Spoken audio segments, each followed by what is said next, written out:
Hello and welcome to the Blade and Soul North American Wildcard Invitational. I'm Jackson Bajira Blyton, and we are live in Santa Ana, California at the Esports Arena, and we have some awesome Blade and Soul matches coming up for you guys today. I am joined by Jonathan Lien, producer for Blade and Soul, and a little fuzzy seal, who's here to join us and provide some casting expertise as well. Now, guys, like I said before, we have some amazing games lined up today, and there's a little bit on the line as well. I understand there's some prize money and some fighting points as well, Seal. Yep, looking at the brackets right now, or not brackets, the third place winner will take 370 fighting points as well as 1,600 cash back home with them. Second place will get 500 fighting points as well as $3,000. And first place will get not only $4,500, but automatic qualification to the regional championships. And those regional champions, obviously, that can qualify you for the world championships. And, these guys are competitors. They're going to want to keep going bigger and better every time. But I understand that the regional prize pool also has some interesting notes about it, especially because the community, used this program called the Golden Lotus boxes, I believe, and definitely padded the meters in terms of that prize pool. Yeah, that's right. We actually launched a program called the Golden Lotus where the community can contribute and get some cool costumes in the meantime. And this contributed to a prize pool of over $330,000 for our regional championships in both Europe and North America. So just want to say really quick, a huge shout out to the community for helping us with that. Thank you very, very much. It's been really awesome, and I think we have some great prize pools for regionals. So those are going to be actually, the European regionals are going to be at Gamescom on August 24th, as well as the North American regionals will be at PAX West on September 3rd. And the winners of those are going to be able to, like you mentioned, to represent their regions at the World Championship. So they got to duke it out on the world stage against all the other regions and see which region has the best Blade and Soul players in the world. Awesome. So there's some pretty high stakes here. Yeah, definitely. And a lot of bragging rights, too, I imagine. So do you want to set the stage for us a little bit in terms of the format of this tournament? I understand we have 1v1s and 3v3s, right? Right. So the teams are actually teams of 3, and they're going to be, it's not just in a 1v1 matches. There's going to be a mix of both 1v1 and 3v3 formats. So it's actually 1v1 matches are worth 1 point. 3v3 matches are worth 2 points, and they happen on the 3rd, 6th, and 7th match. And it's going to be the first team to 6 points. So if they get up to that 6 matches over and they're tied, then they have a tiebreaker, 3-on-3, winner takes all. It's going to be amazing. Awesome. So we have 3 teams that we're going to see squaring off today. And those 3 teams are going to be competing in a match that puts them in the finals. The winner of that match obviously will go to the finals. The loser of that match will have to battle their way and try to get back to the finals by battling against the 3rd place team in this tournament right here. So, and we do have some pretty exciting storylines associated with these teams. We're going to meet them here in a moment. But just going into this tournament, is there anything that you're looking forward to, Seal? Well, I'm always looking for those underdog stories. We might have one budding right here, but when I think esports, I think suspense, drama, upsets, all of that stuff. So I want to see some good matches, but I also want to see some underdogs claw their way back up to the top. Absolutely, and we will have stories like that. I think we've even just seen and heard, definitely Flicker, the team that we're going to be meeting here in a moment. These guys are ready to rock. But before we meet the teams, we do have a brief video to watch, and hopefully that you guys enjoy, and then get ready, because we're going to start this action up. Let's go to the video.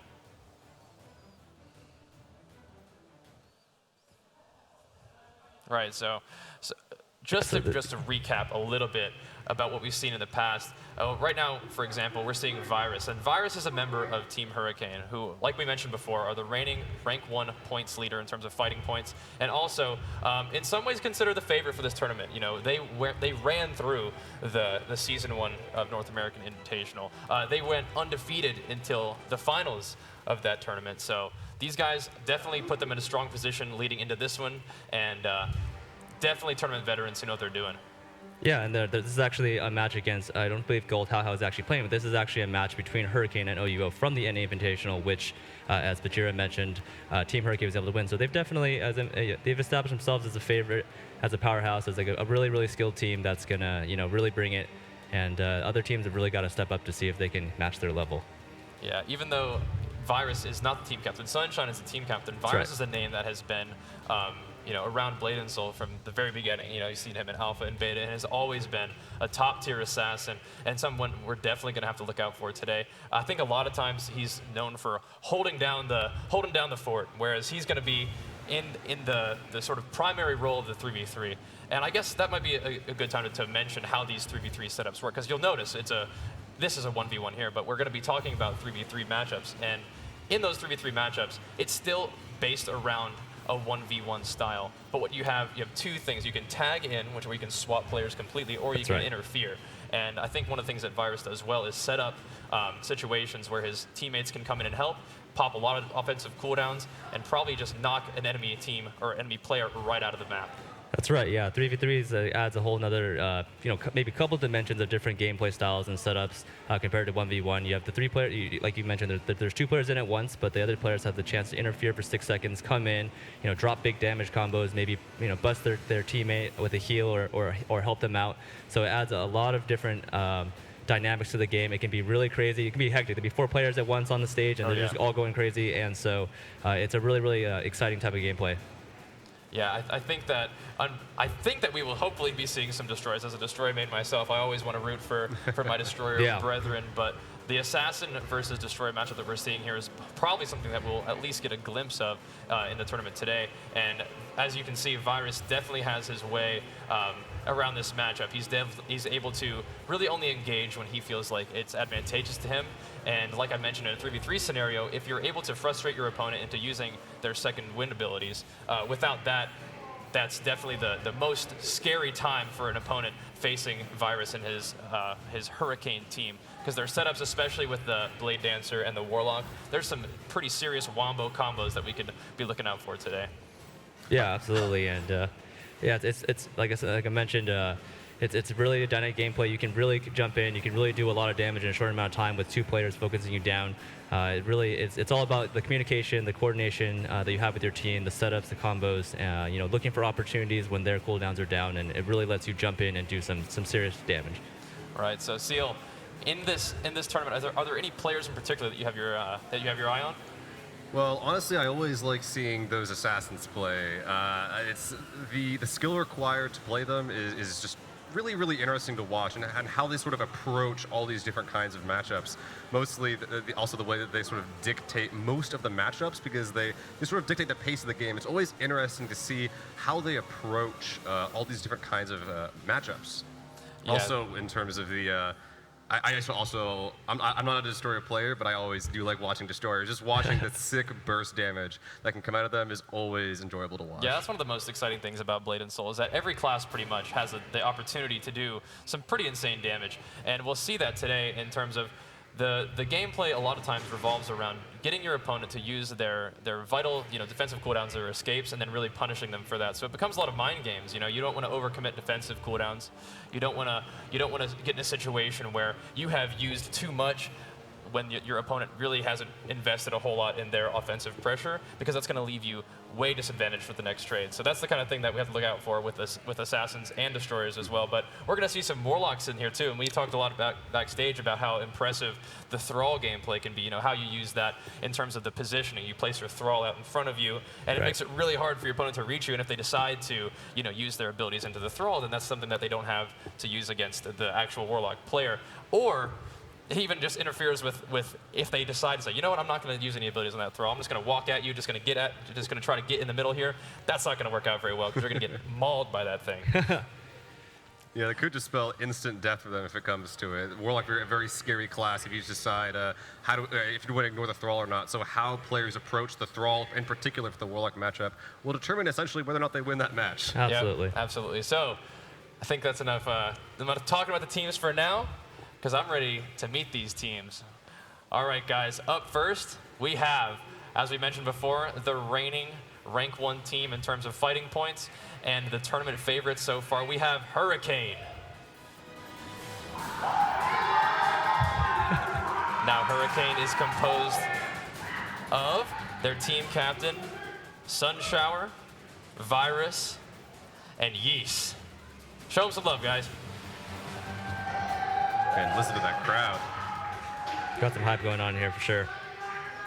Up next, we have the team that we discussed before, OUO. Now, these guys are ranked 3rd in fighting points, but they are tournament veterans, and they're looking to win big and probably pull off the upset.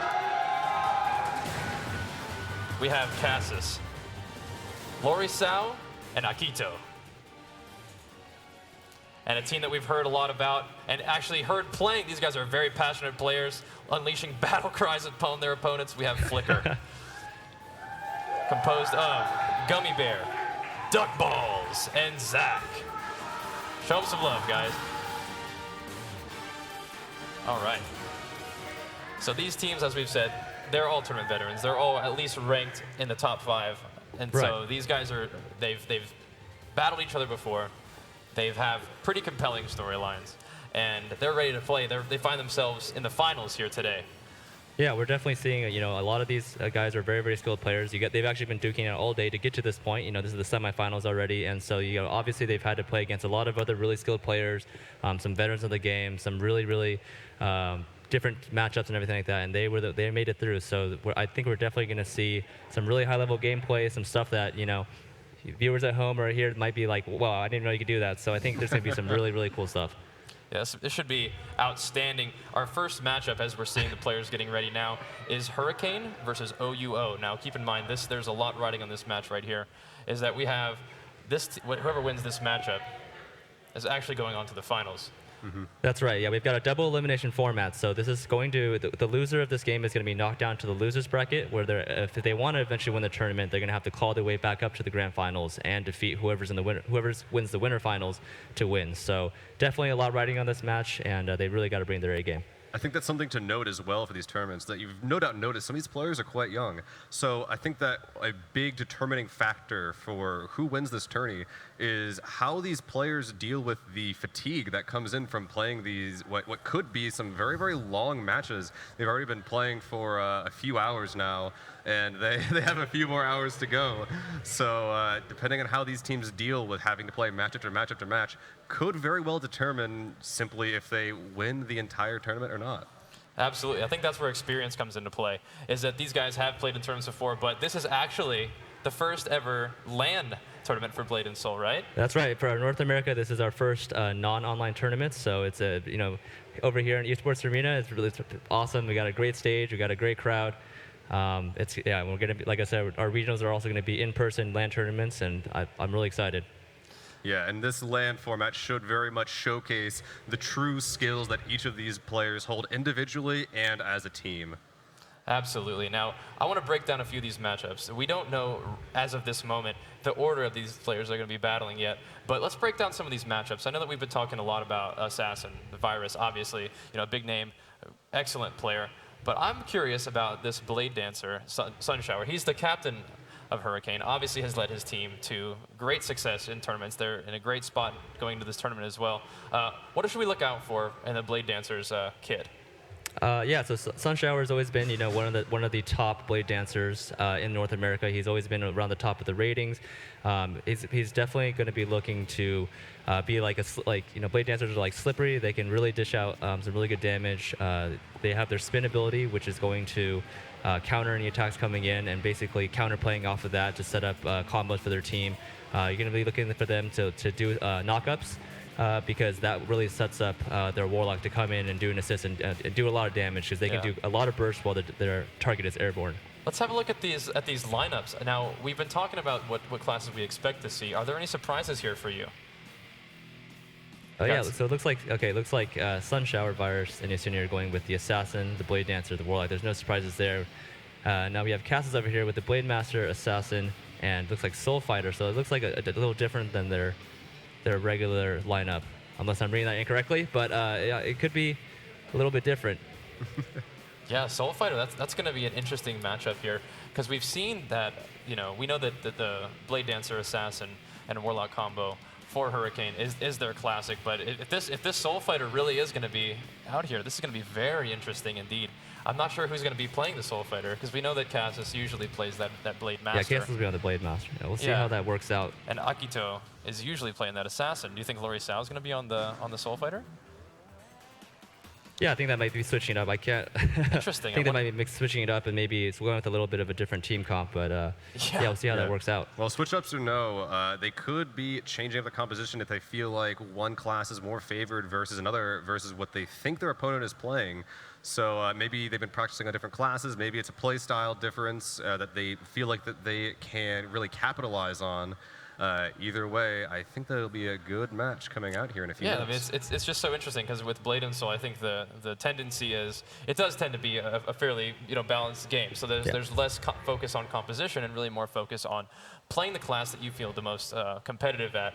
But if these players feel competent at multiple classes, and they do feel like there's an advantage that they can exploit. I mean, in a tournament situation like this, that might be the time to go for it. At the same time, if you are trying to play a class that you're less experienced with because you think the matchup is better, you could be putting yourself in a kind of a bad spot.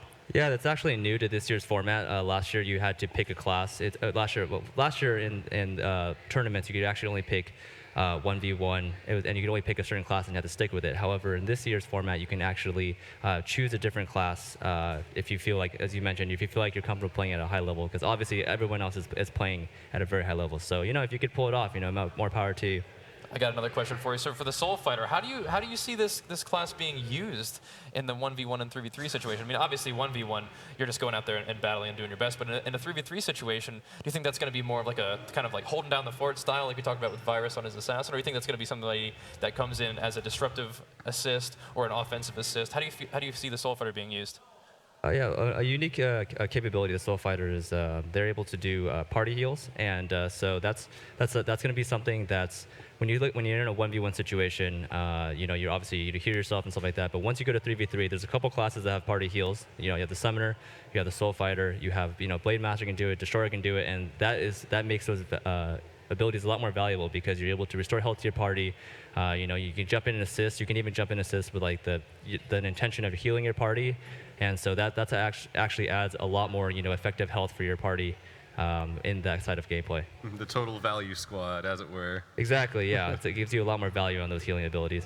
So we talked just a little bit about storylines leading into this tournament. So just to take a quick review here, in the Season 1 North American Invitational, it looks like OUO first lost to Guardian, who we did not see because Flicker defeated them to give themselves a shot at the finals. But OUO looks like they were knocked out by Hurricane. Do you think that those sort of, do you think any of those sort of competitive vibes, maybe a chance for vengeance is on their mind here? I think that almost every team might have a bit of a vendetta against Hurricane at this point with how many tournaments they've all participated in together.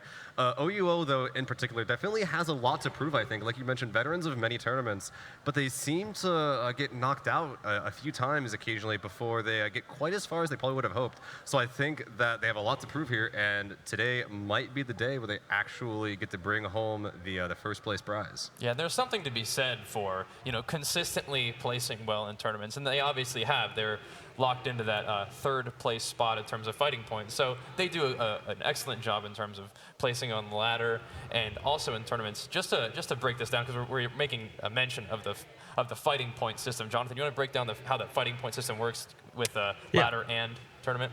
Yeah, absolutely. So fighting points are accrued both from online play and offline play. So basically, for Season 1 and Season 2, for the in-game ladders for 1v1, 3v3, your team that you have to register through our Esports program will accrue fighting points based on your placing in 1v1 and 3v3.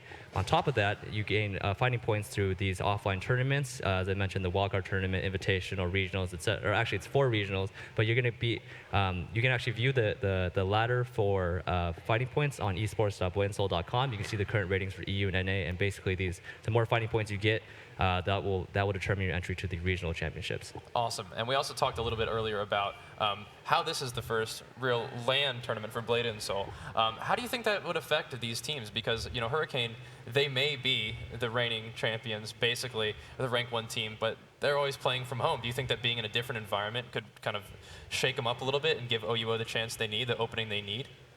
Yeah, it's very true. Depending on where the teams all have the most experience, could affect that, especially like you mentioned, if Hurricane does get a lot of their experience from home, they could be used to an entirely different environment. Perhaps the different environment, their teammates being right next to each other rather than being whatever geographical locations they all originate from, could very much change up how they communicate, and especially in those 3v3 tag battles, that could put in some wrenches to some otherwise sturdy plans. Yeah, because there's advantages and disadvantages to the live format. One of the advantages being, there's practically no ping at all, which is awesome for a game like Blade and Soul, which has such fast reaction times, and even predictive gameplay even becomes strengthened by that. At the same time, though, if you let your nerves get a little bit of the best of you, that hesitation, did I make the right move there? Is he really going to do this? If you allow yourself to get in your own head and let that anxiety really take away from your gameplay,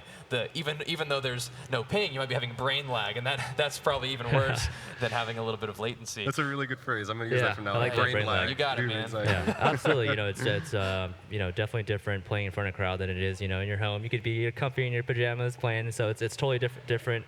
You have to be able to step up to the stage and handle that pressure.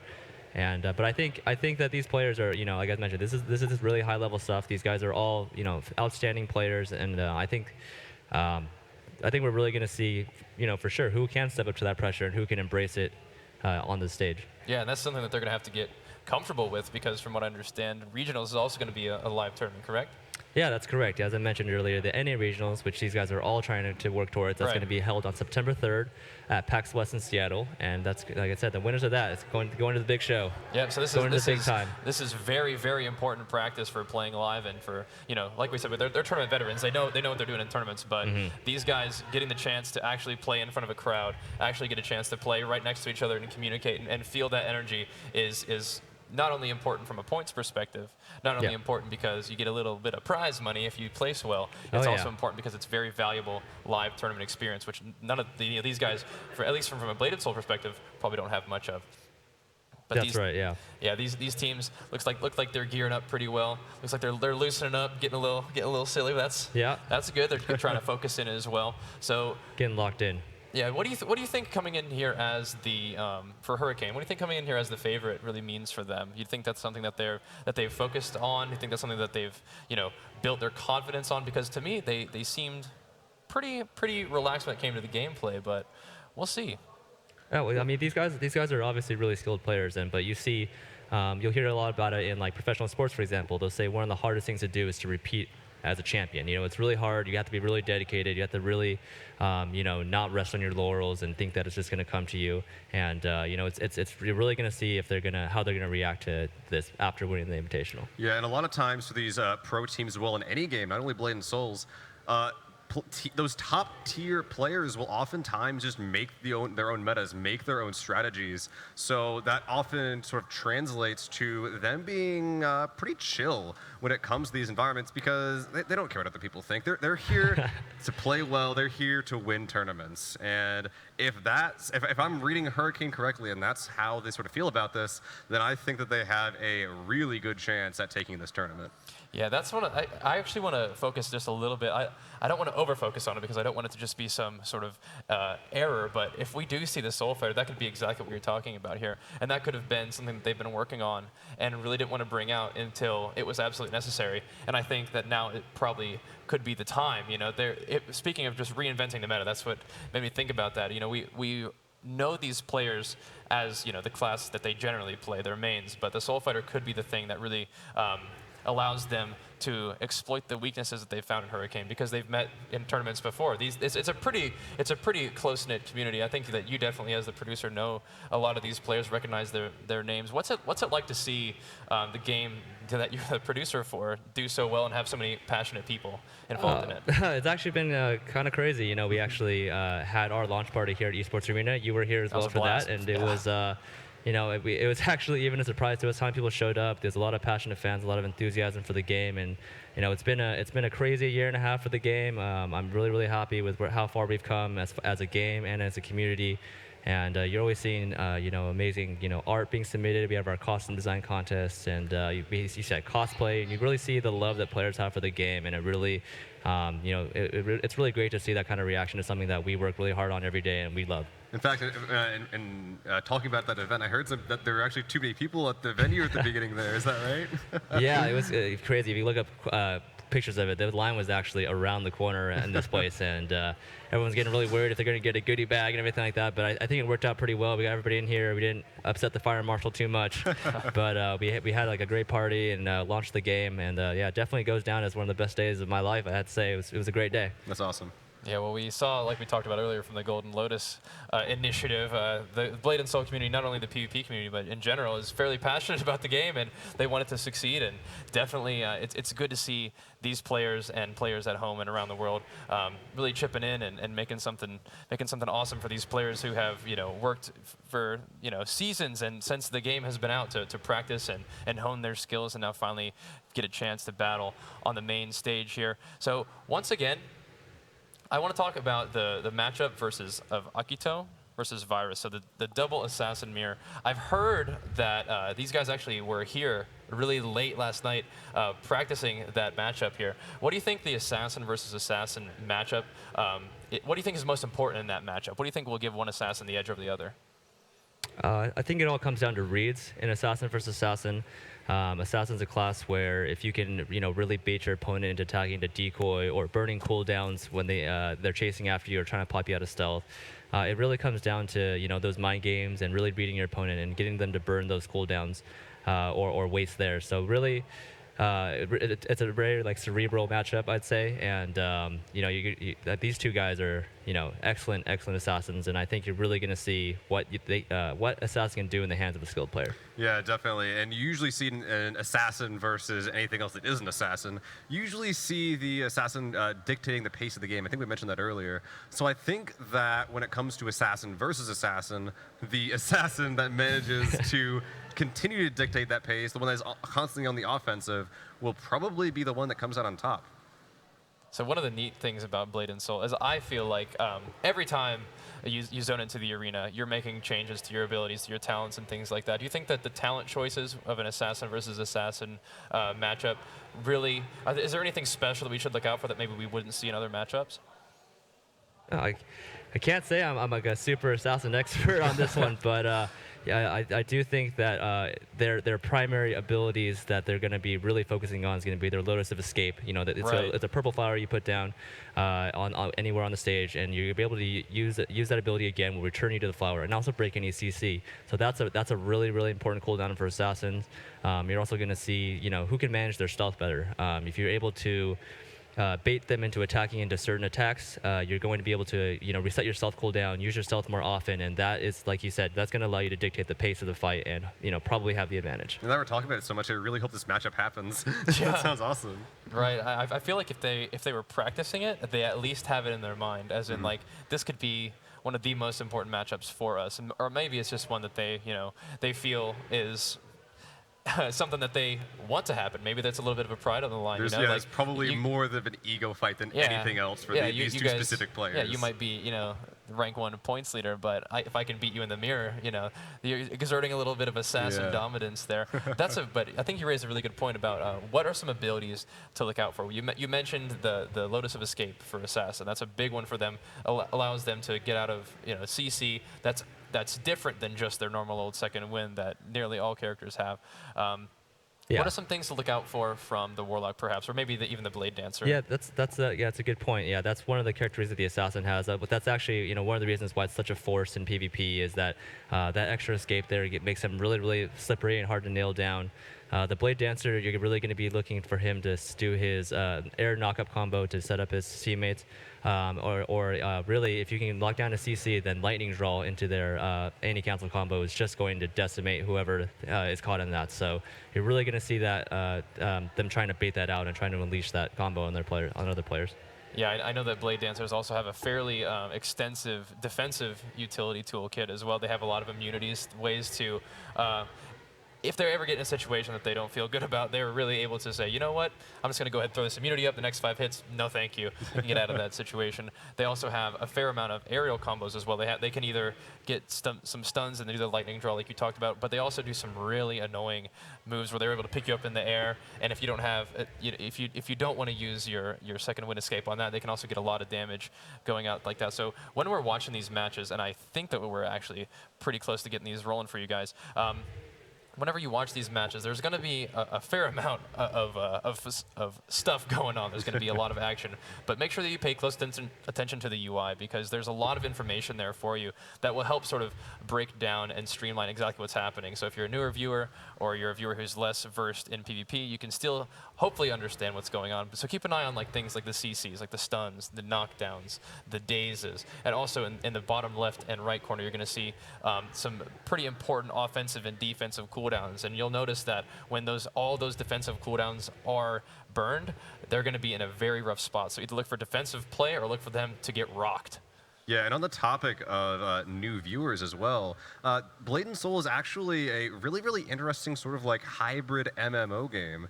Hybrid MMO like fighter game. Exactly. So if you have experience in like either of those sorts of genres, then it should be pretty simple to translate your experience and your knowledge from either of those two genres to sort of like understanding Blade and Soul better as a viewer, caster, player, whatever you want.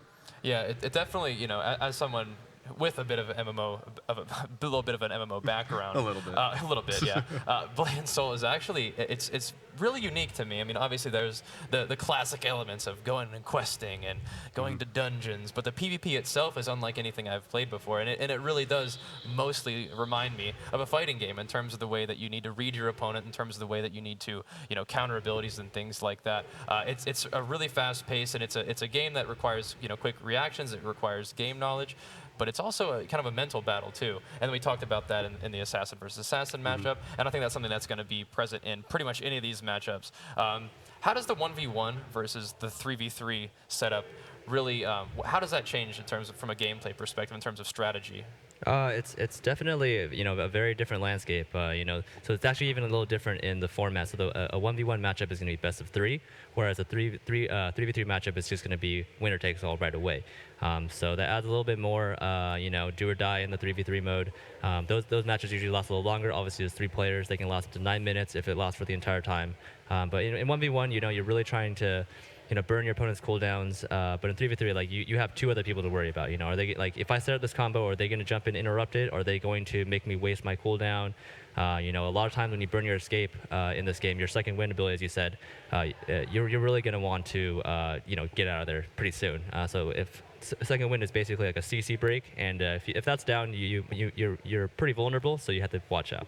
Yeah, there's also some compositions in these 3v3s as well that can just give you more value. We mentioned this earlier, but that Summoner Blade Master +1, I don't remember. The Destroyer, yeah, I think it was. Yeah, can just give you so much healing as well. And like you mentioned, the Destroyer, a class that occasionally has trouble sort of getting in. If you can just interrupt in with your Destroyer, and then he's suddenly in your face with that insane burst damage capability. So that can be very scary as an interrupt if you want to bring those Destroyers in for some quick burst damage. Yeah, all right. So looks like we are ready to roll. Our first matchup is going to be Lori Sao versus Yeast on the Warlock. So break down this matchup for us a little bit. Yeah, so Lori Sao is actually playing the Summoner. So we have him against Yeast here on the Warlock. So these are both pet classes. You see the Warlock there that has the Thrall that can summon, that can give it support abilities and help it do damage. And the Summoner also has the Familiar. It's the adorable little cat that claws your face off basically the entire time. And that is going to be a really big part of the fight, and that cat's providing a lot of the CC. Lori Sao is actually getting rocked by this Yeast Warlock. Already, right off the bat, Hurricane, even though they're the reigning champions, are actually looking in a bit of a dire spot here. Let's see if Lori Sao is going to be able to recover from this, because Yeast, at the moment, is definitely out in front. Well, we saw a little bit of ring around the rosy going on for a little bit there. The Thrall sort of getting in the way of that Summoner's shots right now. Currently just trying to look for an opening right now, but they did just get dazed, and that's 10% of their health gone right away.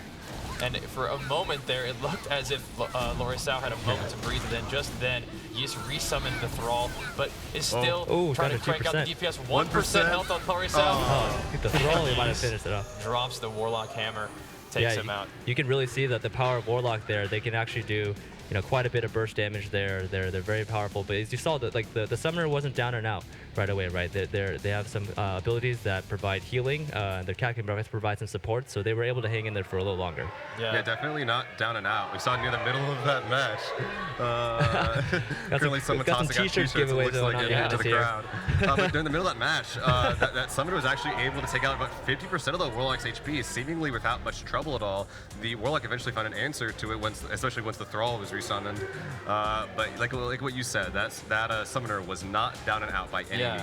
I misspoke there in the game. I said Hurricane wasn't looking too strong in the beginning, but no, it was actually Yeast, the Warlock from Hurricane, unleashing and actually setting the tone in a fairly commanding manner, saying we're the rank 1 team for a reason here, and I know that you guys want this victory, but you're gonna have to get it. And I think that in terms of the battle of the pets, the Warlock definitely came out on top there. Yeah, it just definitely unleashed like a really big damage combo. That was probably 60-70% of the life there. That they found an opening, so that was a really strong start out there for Hurricane. Yeah, we were mentioning the assassin versus assassin sort of mirror matchup, and it's not quite a mirror matchup, but they're both pet classes, so perhaps a little bit of an ego boost going on to Hurricane's Warlock right there.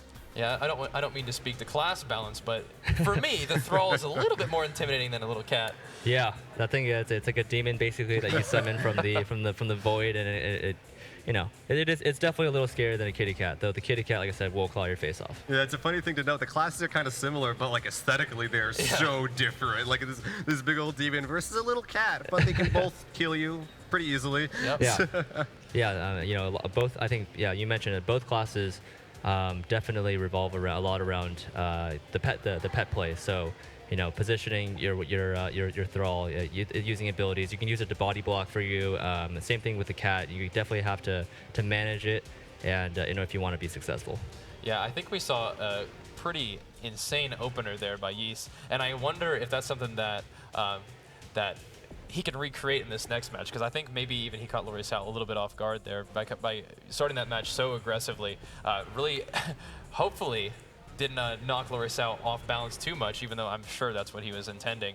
We're going to have to see what happens in this next matchup, but I feel like that the Battle of the Pets, in terms of controlling the matchup, I think that the commanding presence of the Thrall really can disallow the Summoner from sort of creating the pressure that they want. Like we talked about earlier, having that big imposing Thrall in the middle of the map denies the Summoner from being able to even attack them very much, rather than where the pet control oftentimes is sending the Summoner's pet, that is, sending the pet in, retreating the pet, using it to disrupt your opponent and control their mobility. But a Warlock doesn't really need mobility because they have this gigantic Thrall there just chucking demon bolts the whole time. Yeah, definitely. Yeah, they definitely are, a little bit, despite both being pets, they both have a little different dynamic. The Summoner is all about, control. They got some really great CC. They have some, some self-heal abilities. The Warlock is a damage machine. It can really pour out a lot of damage in a short amount of time. That's why you're also going to see quite a bit in the 3v3 comps, just because it has that insane damage potential. Yeah, we saw that kind of damage. That it was right out of the gate. He did not hesitate, and I think that's the sort of thing. I mean, it took place in less than 6 seconds, and so I think if that's the sort of thing that we can see in the 3v3 matchup as well, that could be a very terrifying setup to use against their OUO opponents. Definitely playing to the strength of that Warlock class. Hopefully we get to see them again in the 3v3 a little bit. Well, I guess we definitely will. Yeah, so we're about to see round 2 here. So Hurricane's up 1-0. And we're going to see Sunshower on the Blade Dancer against Cassis on the Blade Master. With the Dancer versus the Master. Let's see how this goes. Battle of the Blades. A lot of these almost mirror matches. Yeah. Pretty close. So it looks like right now Sunshower is opening up with an aerial combo that we were talking about before on Cassis, dropping to the ground, and this is somewhere that Cassis has to be very, very careful with. Trying to reverse the pressure a little bit. The Blade Master known for a little bit more defensive gameplay, and once again trying to set up a combo on him, but gets caught in the air once again and does have to use the retreat there. Oh, there's the lightning draw coming out. You can see on the bottom left there, Cassis has quite a bit of his primary cooldowns down, while Sunshower still has several of his, so definitely Sunshower has a little bit of control here as well as a 50% damage lead. Yeah, he's looking very comfortable right now. Does get knocked into a knockdown there. Followed up by another knockdown. This could be a lot of damage. So he turns it around with a stun and another aerial combo. Right now, Sunshower is definitely winning this battle of the blades here. Finishing up with a knockdown. Predicts the counter. But once again, Cassis is backstepping, trying to get out of there. And Sunshower disengaging for a moment, waiting for the time to strike. But at the moment, Cassis has no defensive abilities. He could definitely get caught, but instead, wisely, he turns it into an offensive opportunity. No reason to use defensives when your opponent is knocked up in the air and you're damaging them. But that combo is practically negated by the self-heal that is using by the Hurricane there. Down to 70, but now back up to 90. Yeah. Excuse me. Yeah, the most important thing here is that Cassis did get his tab there, his second win there, and now used it to set up a counterattack, and now they're just about tied. And even though Sunshower's health is fading, he hasn't decided to use very much of his escapes yet. He does have to go for the reversal there. Finally burned it there. Yeah, that was going to be bad news if he didn't there. It was a pretty strong start by Sunshower. Oh, He's there's a going to try lightning to draw. finish it Big here. damage He coming has out. no second win, and the lightning draw is actually just going to chunk Cassis to 50%. Had a really strong opener by Sunshower. A little bit of a defensive game from Cassis brought him back to about, the similar health bars there, Yep. but right there in the end, with no escape, he gets caught, lightning draw, and it's over. Usually you see those lightning draws be set up at the end of one of those aerial combos, but now we just saw him not quite initiate with it, but just kind of use it in the ground game, and it got a lot of damage out. So a very effective tactic used by Hurricane right there. Yeah, I think Sunshower really had his way with that matchup there, because he's using his aerial combo to either do chip damage, or if Cassis is feeling a little risky, he can use his second wind to escape that. But like we saw there, anytime you're without second wind against a Blade Dancer, you are putting yourself in position to get ripped apart. Exactly, yeah, and you're definitely going to see that as like a recurring thing. Like that's the kind of the dynamic of Blade Soul PvP. You're really looking to burn your opponent's escapes. Make him vulnerable, put him in a position where you can lock him down and really unleash your big combos. So as you can see there, that definitely was the deciding factor there. Yeah, and something that I'm noticing as well from Hurricane's play styles, we saw it in the Warlock and we saw it again in the Blade Dancer. They're constantly playing these classes where they want to dictate the pace of the matchup. We were mentioning why it was so good for the Assassin and why it's kind of one of the reasons why the Assassin's so strong. But Hurricane playing the Warlock, which is can just a damage machine as you put it earlier, yeah. And the Blade Dancer, who is one of the more mobile classes in the game, are definitely classes that in their own ways dictate the pace of the matchup. And OU are probably going to need to try and do something to take some control back if they want to come back in these next rounds. All right, so this next round is going to be round 3, correct? That's correct. Which means this is going to be our first 3v3 setup here. And I think that, judging from the classes that we've seen so far from these teams, it looks like OUO is really going for a more control style, where they would like to dictate the pace of the game. They're unable to so far, and that's kind of worrisome. But we have Blade Master, which is a little bit more defensive, really tries to play off the counterplay. Same thing with the Summoner. Definitely can get aggressive with the Summoner, but I think the Summoner is really in there for a little bit of a longer game. Try to kite around, try to let your damage over time effects really wear down your opponent, kind of keep your pet alive and wear him down. But what we've seen from Hurricane is they have a Warlock, which is unleashing combos that bring their opponents to 30% out of the gate. We have Sunshower the Blade Dancer, who is playing very, very cagey, a lot of offensive setups to force defensive cooldowns, and then unleashing burst that can kill somebody from half health to 0 instantly. So I feel like if they put Virus in and have him hold down the fort, and then they have some pretty opportune tags, this could be a really, really quick 3v3 match. Yeah, I think that almost, I think cheeky would be the correct strat that OUO is going for, and Hurricane is being like, just no, we'll just kill you. All right, you're just dead now.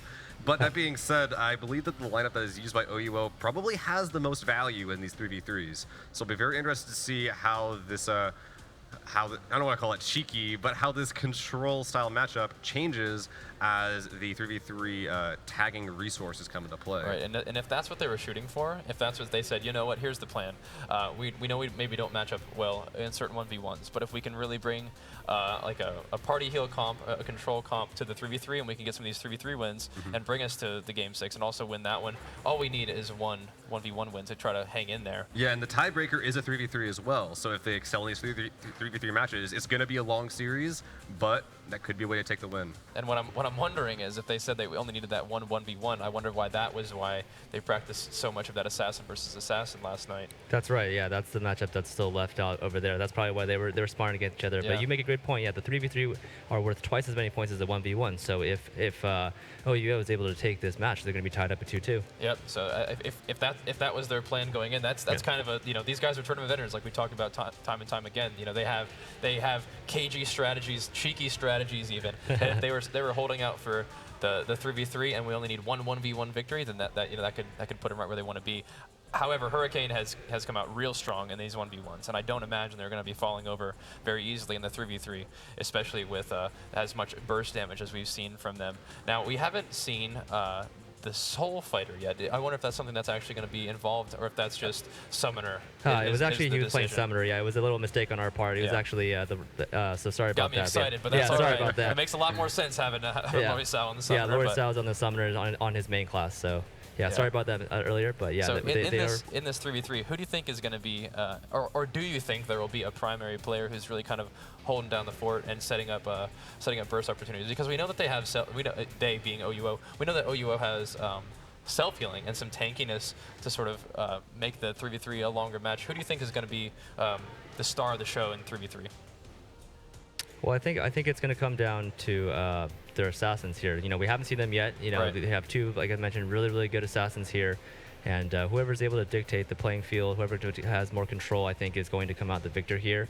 They're both, as I mentioned, just incredible players, and I'm excited to see them finally jump in, and they should be also playing a one-on-one match too. Excellent. Yeah, the 1v1 is something to look forward to, but I feel like in the 3v3, if they try to have an assassin, 1v1 honor duel situation, I don't think that's going to last very long. I'm pretty sure these ferocious swaps in by Sunshower, the Blade Dancer, and Isune, the Warlock, are probably going to put a pretty quick stop to that. And I feel like assassins are such experts at forcing defensive cooldowns from their opponents, either from, like we had talked about, misallocation of cooldowns. If an assassin opens up on you, like, oh man, I feel like this is really something I need to get out of, they could do a lot of damage here, and you overcommit your cooldowns, you can't just sort of tank the CC, then that next time that rolls around, you're going to get rocked. And I feel like in the 3v3 scenario, if you ever find yourself using your second win, you probably need to get out of dodge. That's right. Something that actually, sorry about that. Something that I was thinking about just now was it seems like the Hurricane strategy is probably going to be stick together, let's work together and kill them. And OUO's strategy is going to be like, all right, let's stick together and stay alive in terms of the compositions that they have right now. Right, yeah, they've got the Summoner in there, which gives them a little bit more longevity and a little more self-healing. So I think you're right. Right, and obviously win condition is depleting the health bars of all of your opponents, obviously. But at the same time, if the match does go the full duration, it comes down to who did the most damage, right? That's correct. And so if that is the plan, is to sort of tank things out, do you think the classes of Blade Master, Summoner, and Assassin can out-damage an Assassin, Blade Dancer, and Warlock? Do you think that's a strategy that's even going to work for them if that's what they wanted to try? Yeah, and we're getting ready here just to head into match 3, our first 3v3 match between Hurricane and OUO. A reminder, if you we want to know who you think is going to win. If you tweet at BNS Esports with the hashtag BNS Esports, you'll be able to let us know who is going to win, and we'll see if it comes true. So it seemed like our predictions were at least somewhat correct. We are seeing the Assassin versus Assassin mirror right off the bat. And the thing to look out for is watching the bottom left and right corners of the screen here to see who is using defensive cooldowns, because that is going to be the prime factor for setups for the team assisting. But right now, Virus doesn't. He says, I don't need a team. I can go ahead and take this out all on my own. He's going to work on Akito here, but Akito does force the stealth escape from Virus. So Virus needs to be a little bit careful staying in here. He does have his Lotus of Escape down, so if things start to get a little bit risky, but he's going to use it right there and has to watch out now. Look at that, right away, right when his escape is burned, both teams call their assist in with the Warlock and the Blade Dancer, and then, right away, those are really the points you want to capitalize. Once those escapes are down, you really need to be using your interferers here to help your team or set up a combo. Yeah, it seemed like that may have even been the plan. He's like, I'm going to use my escape on this combo. They're going to try to aggress on me. Let's go ahead and get that assist in there, which is good to disrupt. But at the same time, it seemed like Virus took the worst of that exchange. Yeah, they were in there immediately. Both teams were on point, and like we mentioned earlier, like 3v3 is all about coordination and communication. Yeah. Well, both assassins look like they're trying their best to try and dictate the pace, but now both teams are saying, all right, let's just take a deep breath. Both teams are willing to take the different non-1v1 matchups currently at Summoner versus the Blade Dancer at the moment. Yeah, Virus's health bar, even though he's on the bench right now, still is not looking too good. It looks like he does go in for an assist here, and this is exactly what he was looking for. The Blade Dancer with the lightning draw, damage flying all over. Virus actually took the worst of that exchange again, and Akito says, "Get me back in there. You gotta get out of there, man." Not the right time for the assist right there. Akito once again aggressing it. This time he's trying to do a little bit of damage, but you saw there the Thrall was brought out, and a lot of the damage that Akito was trying to do was actually absorbed by the Thrall, which allows Yeast to open up a little bit of opportunity, and he's going to unleash the damage. Comboing with this Thrall, they're bringing Akito down to 45% health, and this is looking a little bit grim for Akito, but looking good overall for the excitement of this matchup. Yeah, you saw he forced the assist there from the Summoner to come and help. Big damage. Yeah, they are not letting up on Akito. He says, "All right, fine, I'm getting out of there." he was trying to be a little bit cute, hanging in there with his escape down. But once again, Virus, even though he's able to tag in and help his team out, he has not been able to get enough done to actually force a kill, and his own health bar is looking very, very grim right now. But once again, the Sun Shower Lightning Draw is crushing the enemy team right now. OUO is trying to find some opportunities to get some damage rolling. They already have Virus down really, really low, so I think most of the work right now is going to have to be done by a Sun Shower and Yeast. Yeah, you see Sun Shower and Yeast are very healthy there, but Virus is barely there. If you just breathe on him at this point, he was going to go down, so they have to be very careful. Fortunately, it looks like Yeast feels comfortable having that Thrall out and getting some work done on Cassis here. Cassis playing a very defensive game right now, trying to do their best, but gets absolutely chunked by Yeast's Warlock damage. Akito also tagged in and actually gets crushed by Yeast. Nobody has hardly any health on this team. It's looking like it's going to come down to Lori Sao, but we already saw Yeast aggress on Lori Sao in this first match of the tournament, so this could be a pretty grim scenario for OUO. Yeah, he's really putting down a lot of big damage here. He's looking very healthy himself. So yeah, he's literally looking like a he's their rock right now. He's a solid player. Yeah, Lori Sao actually just runs right up to Yeast, but we see a tag in from both Sunshower and Virus, dropping Lori Sao, and now Akito is the last one left. He is in stealth, but Yeast seems very comfortable in this situation here. Things are looking pretty grim. 9% in a dream is what he's got right now. Yeah. He does use his Lotus of Escape there. Still has his retreat up, but even just a little bit of damage from Yeast right now could close this thing out. Can't quite escape the Thrall, does get in stealth. The AoE from the Thrall is doing work, but he actually gained a little bit of health back there. He is in stealth, doesn't have too much left, but he does still have his stealth escape, and he's looking to try to get a little bit aggressive here. Yeast playing it calm, not overcommitting any cooldowns. Still has the second win, still has retreat, and that's going to be it. Yeast, a bit of an MVP performance in that 3v3 right there. Things are looking pretty grim for OUO, and things are looking really good for Hurricane. A really strong performance there. Yeah, Yeast was just dominant there. He had really great play there. He had really good coordination with his teammates. He really was putting out the damage, and yeah, we really saw him shine in that match. Yeah, and something pretty unfortunate as well is that when Cassis went down, he had so many resources left available for himself. I think it was 2 tags and 1 interrupt, and he died with it. And it's like, yeah, if you're dead or low HP, then using those resources is very, very dangerous. Or if you're dead, you can't. But when you die with that much stuff up, it's almost like a missed opportunity. Right.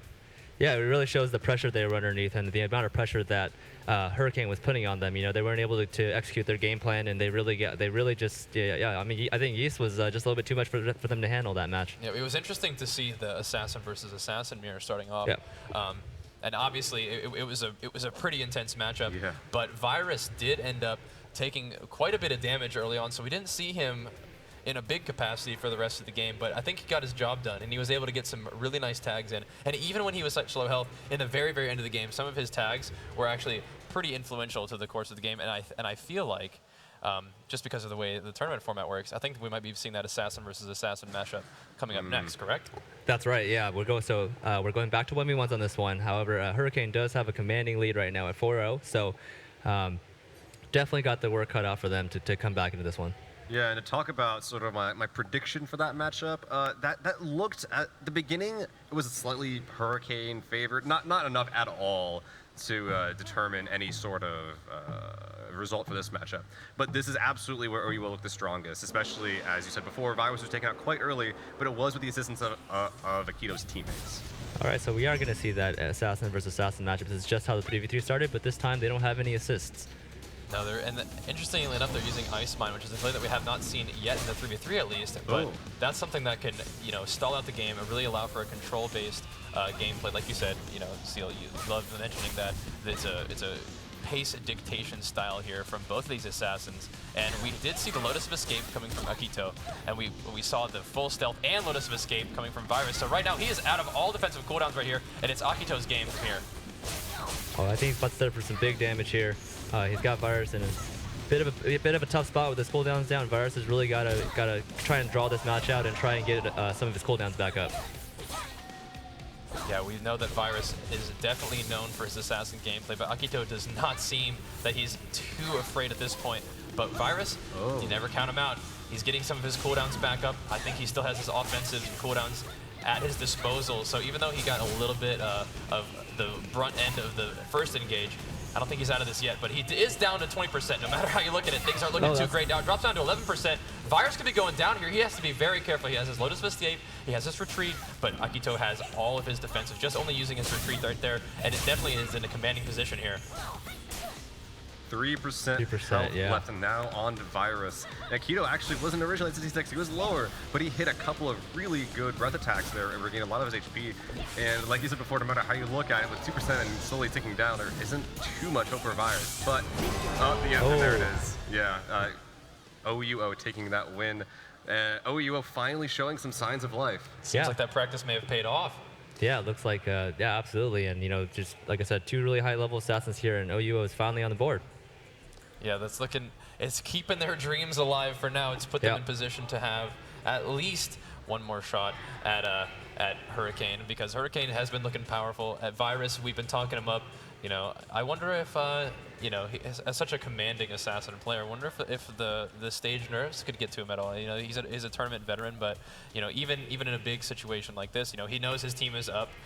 He knows that him winning this game is going to put them ever closer to the finals, and that could be a tough spot to be in sometimes, especially having maybe not gotten the 3v3 performance he was looking for just in the match prior.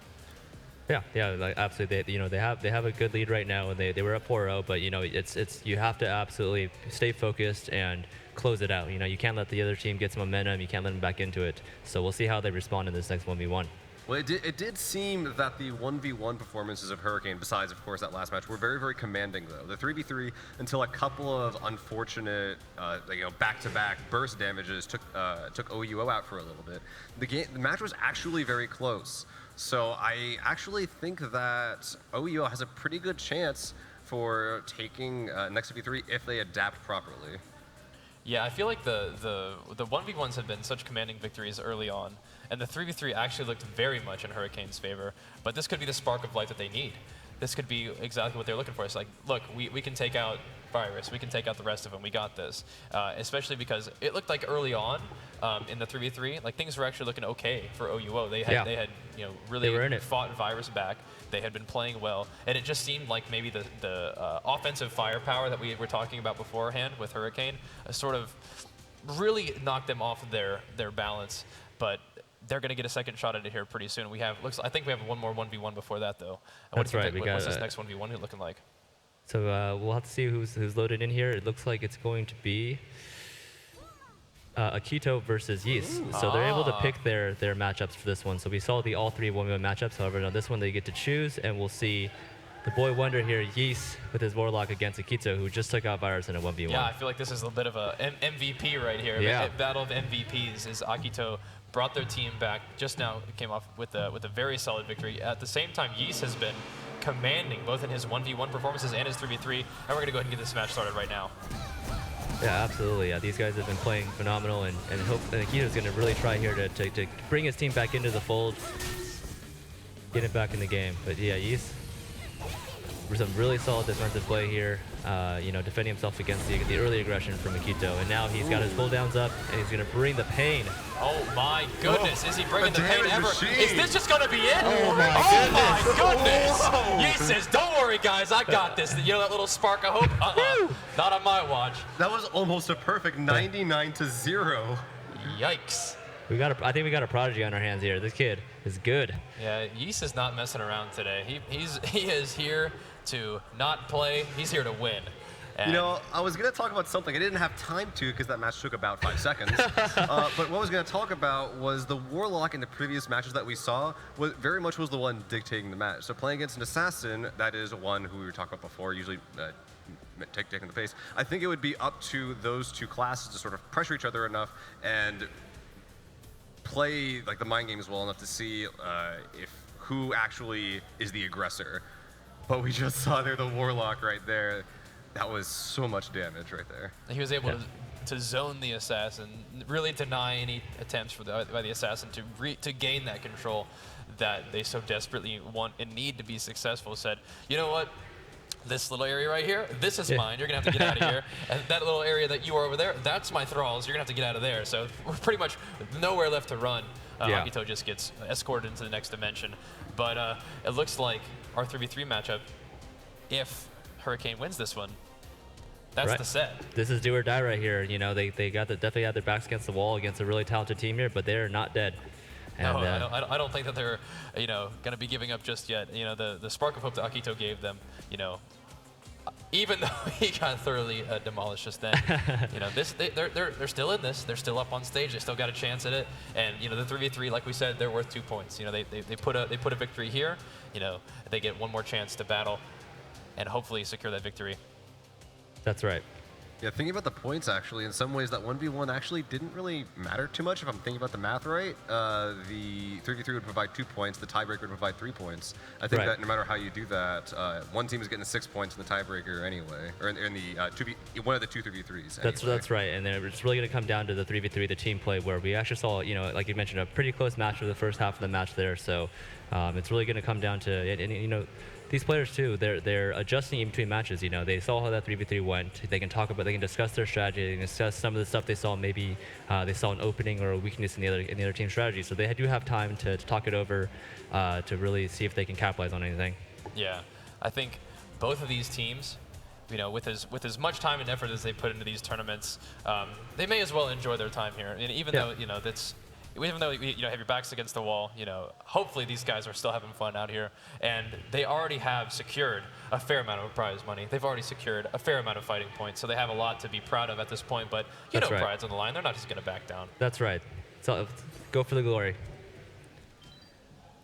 But yeah, you mentioned these. Like even though these are, these teams are so together, they have secured a top 3 placing in here, so they are going to go home, as Seal mentioned here, with fighting points and prize money. So. Yeah, specifically $1,800 and at least 370 fighting points. Both of those very, very comfortable values to add to their bank and or fighting point accounts. Yeah, absolutely. All right, so let's start this 3v3 match off strong. It looks like we have, once again, the 2 assassins squaring off. Virus versus Akito. Starting off pretty solidly with both stealth cooldowns down. They only have Lotus of Escape left, so they're playing a little bit risky. With Lotus of Escape out for Virus, he needs to call in some help, but that's not that help that he was looking for. It really didn't get a lot done offensively and didn't really need the help defensively. It seems like OUO learned from their last match and said, you know what, he's going to use his escape, and they're going to try and bait a swap for a help combo, and we're not going for it. Absolutely. You see the assist coming in now. They're playing a lot better here. As you see, 2 assists used there, and Akito's still at 100% health, 99% now. They're really playing a lot better.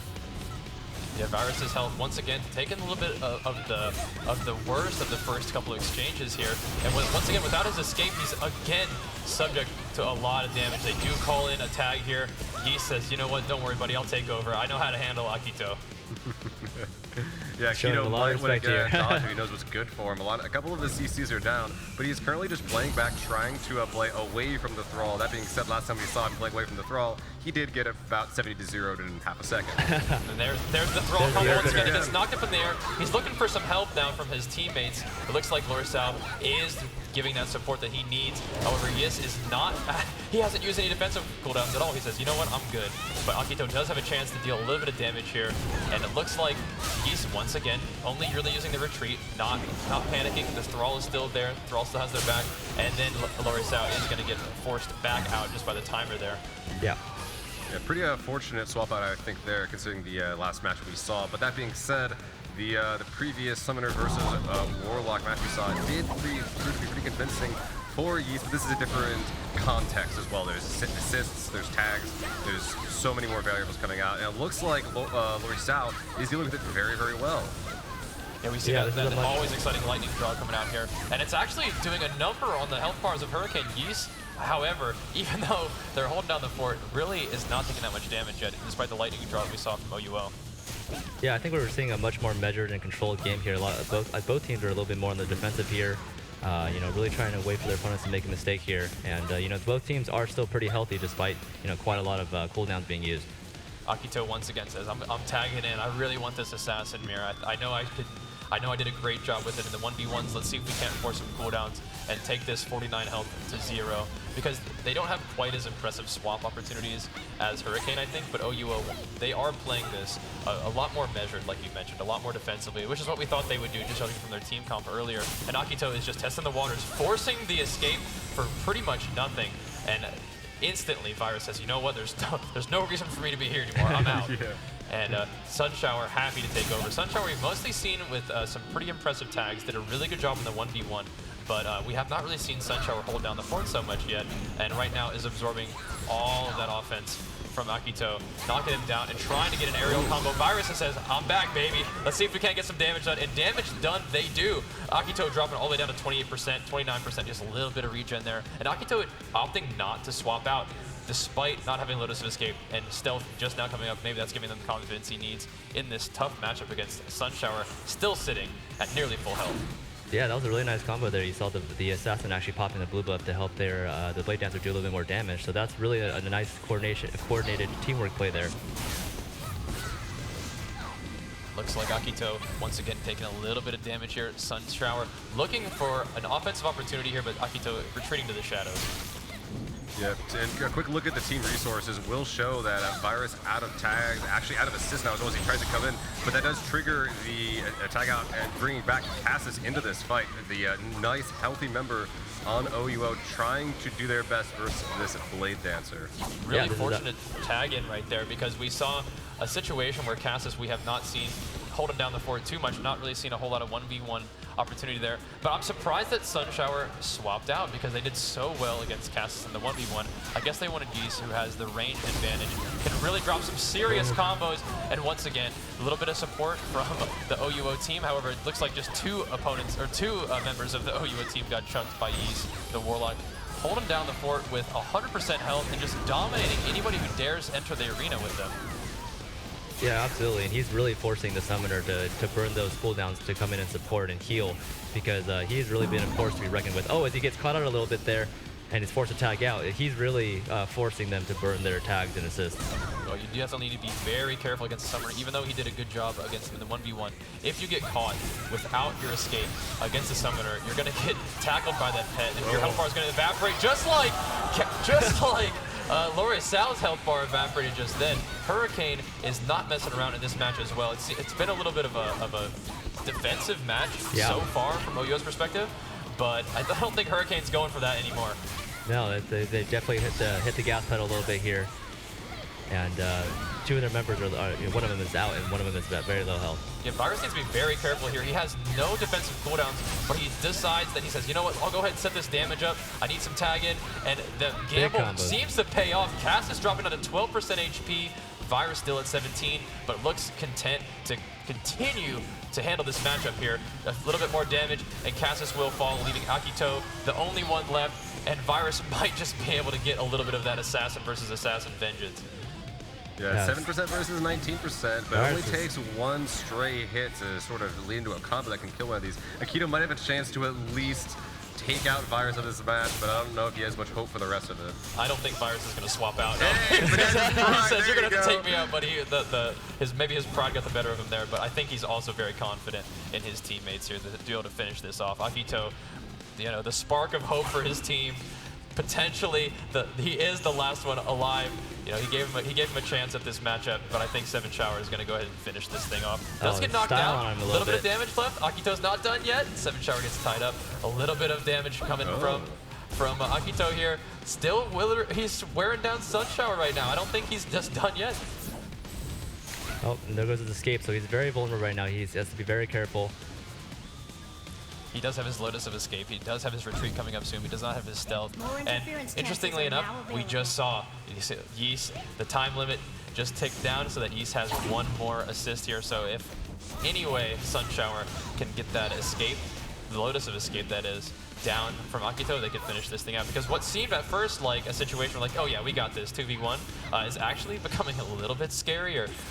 Akito's health bar is not going down all that much, and Sun Shower went from 100% down to 66, so things could be getting a little bit scary. I don't think they should, I mean, they have a sizable lead in terms of the total points, but they should not blow this chance to go ahead and put themselves into the finals here. Just gonna go ahead and tag out. It says Akito's hanging in there right now, but he's facing amazing. the Thrall that destroyed him earlier. This is gonna be a pretty interesting end to this match right here. They gotta play it smart, both of them. Yeah, Akito's health has actually increased since he's taken out Virus. That is 7% now at 24 after getting hit by a little bit. He does manage to avoid that Thrall's little uppercut there that has done his doom so many times before.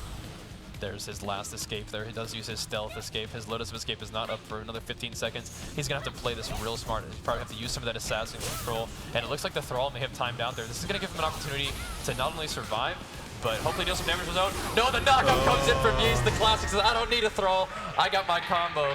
And just like that, Hurricane is moving on to the finals. I wanted it so bad. I wanted that assassin to make it in. He hung in there for so long. That was really, really impressive. I'm really impressed with Akito's play there. He kept his teams alive. He didn't want to say die, and he really held his own there. But overall, though, the winners of the first matchup tonight on the stream is going to be Hurricane taking the match by taking very convincingly as well, winning 7-1 there.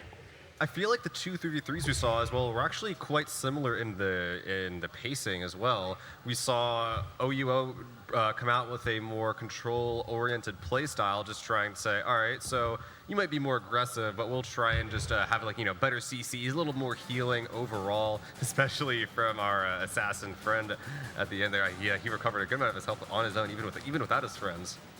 Yeah, he definitely recovered a lot of health in the smoke screen as well as using the poison mist there.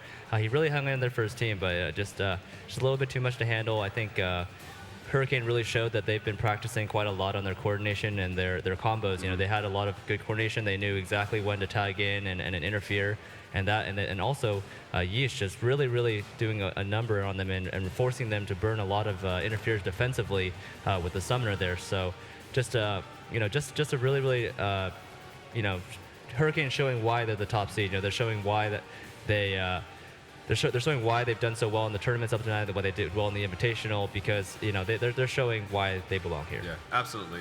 And to just sort of like break down that match a little bit more, OUO, we saw in the previous 3v3 and as well as this 3v3, they were doing pretty all right for the first few minutes or so. But then what happened in the previous match to a very larger degree, and also somewhat in this one, is that just one of those huge tag assist bursts came out from Hurricane and just one-shot one of their players right off the bat. And after that happens, that can just be, I don't want to call it tilting, but so discouraging to the members of OUO when it was going so balanced for so long.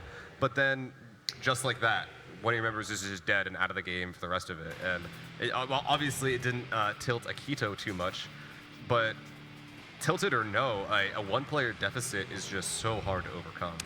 Yeah, absolutely. And like I said, they definitely felt like I definitely felt like they figured out their pace a little bit better. They figured out they were able to play their their pace a little bit more defensive. Yeah. However, Hurricane was just too much for them in the end still.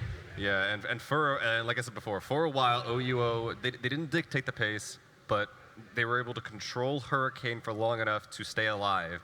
But there weren't any big plays that came out of OUO. They simply survived, and sadly that isn't enough if you want to try and win those close 3v3 rounds. That's right.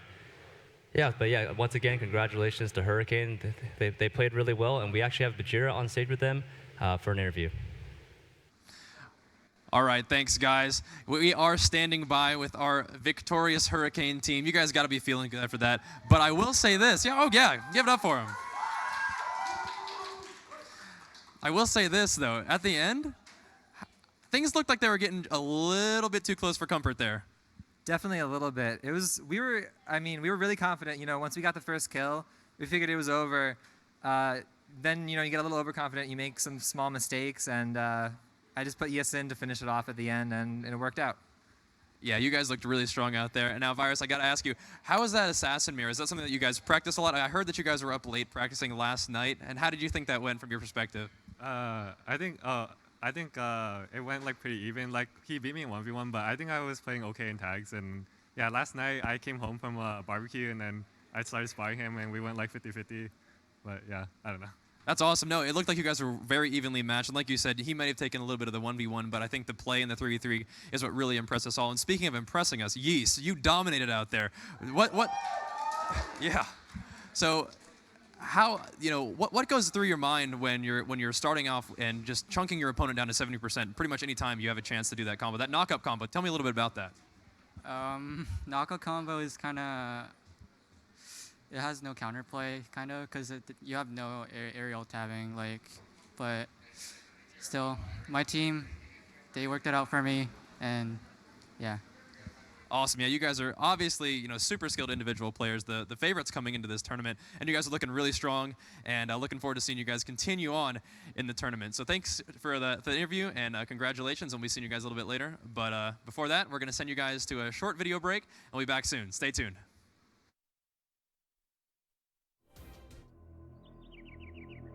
Remember when this squirt used the Twilight's edge to open the dark gate? Remember that?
Hello and welcome back to the Blade and Soul North American Wildcard Tournament. I'm Jackson Vizier of Light, and once again joined by Jonathan Lien and Fuzzy Seal. Hello. And we are live in Santa Ana, California at the Esports Arena, and we just saw Hurricane take a convincing victory over OUO, who we will now be seeing battle Flicker. And now Flicker is a team that's a fan favorite, and it is also a considerable underdog, but they are, here for a reason. They're third place in this tournament, and they've battled here, and they've done a great job so far, and I'm definitely excited to see them battle in this next matchup.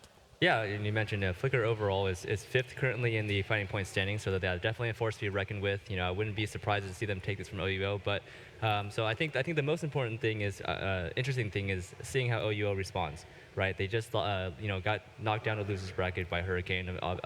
They fought valiantly. Now, how are they going to respond? Are they going to, are they going to pick themselves back up? Or are they going to, respond? Or, what's going to happen? Yeah, because you have to wonder, what's the advantage here? Being a little bit more warmed up, coming just off of a game, but it was a loss. Or, being a little bit cold, not having played so much, but having, coming off of a very, very convincing, awesome, exciting victory, which is the case for Flicker, having beaten their, They beat Guardian, for all purposes, their rivals, Guardian. So we'll have to see how that goes. Something that I saw out of OUO as they were playing was, despite eventually losing the series, every round did get closer and closer and closer, besides that one outlier. Right. Especially the 3v3s that they had. They looked a lot cleaner, a lot safer, I guess you could say. So I think that what you said before, practice, very much a thing that helps OUO. I don't think they're one of those teams that are easily tiltable. So I think that'll help them a lot trying to claw their way back through the losers bracket. Right, we say it time and time again, the phrase tournament veterans. These guys are third place in the fighting point standings for a reason. They're excellent players. They've shown that they can place well, not only on ladder, but tournaments as well. And they did have, an unfortunate matchup against Hurricane. But then again, Hurricane is the team that's beating everybody. So maybe you shouldn't feel too bad about that. And now they're fighting Flicker, who, they've battled against before. They've fought against similar teams. And I think that in my notes we have that it looks like OUO beat the teams that beat Flicker, it seemed like. Or maybe it's the other way around. But either way, these guys have a relationship that leads to really good competition. And yeah, these matchups right now, they're going to mean a lot. They're going to mean bragging rights. They're going to mean prize money, and they're going to mean points, and hopefully another shot at Hurricane. Yeah, that's a really good point. These teams do have history. They've played together in the Invitationals. The team that Flicker just beat, Guardian, actually was able to defeat Hurricane in one of the sets back in the Invitationals. So, a lot of these teams are all they've played against each other before. They've had experience battling against each other. So you have to see what they learn. Well, it's sort of easy to say at some point. It's just like, oh, well, this team doesn't like this team because they didn't beat him in that one tournament. But I think at this point, every team is probably a rival to all these teams because they are the top first, third, and fifth teams. So they've probably come across each other quite a few times and both won and lost games versus them at various points. So all these teams probably got some pretty good grudges to bear and a lot of things they want to prove in order to come out on top of this tournament.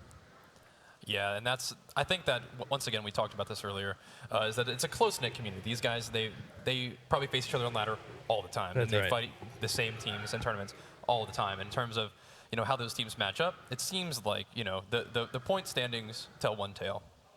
But it's really interesting to me that a lot of these teams are, they're winning against each other in some tournaments and losing against each other in some tournaments. And I think it's so neat that, Flicker, the team that was knocked out by Guardians in Season 1, but now beat them to make it to the semifinals.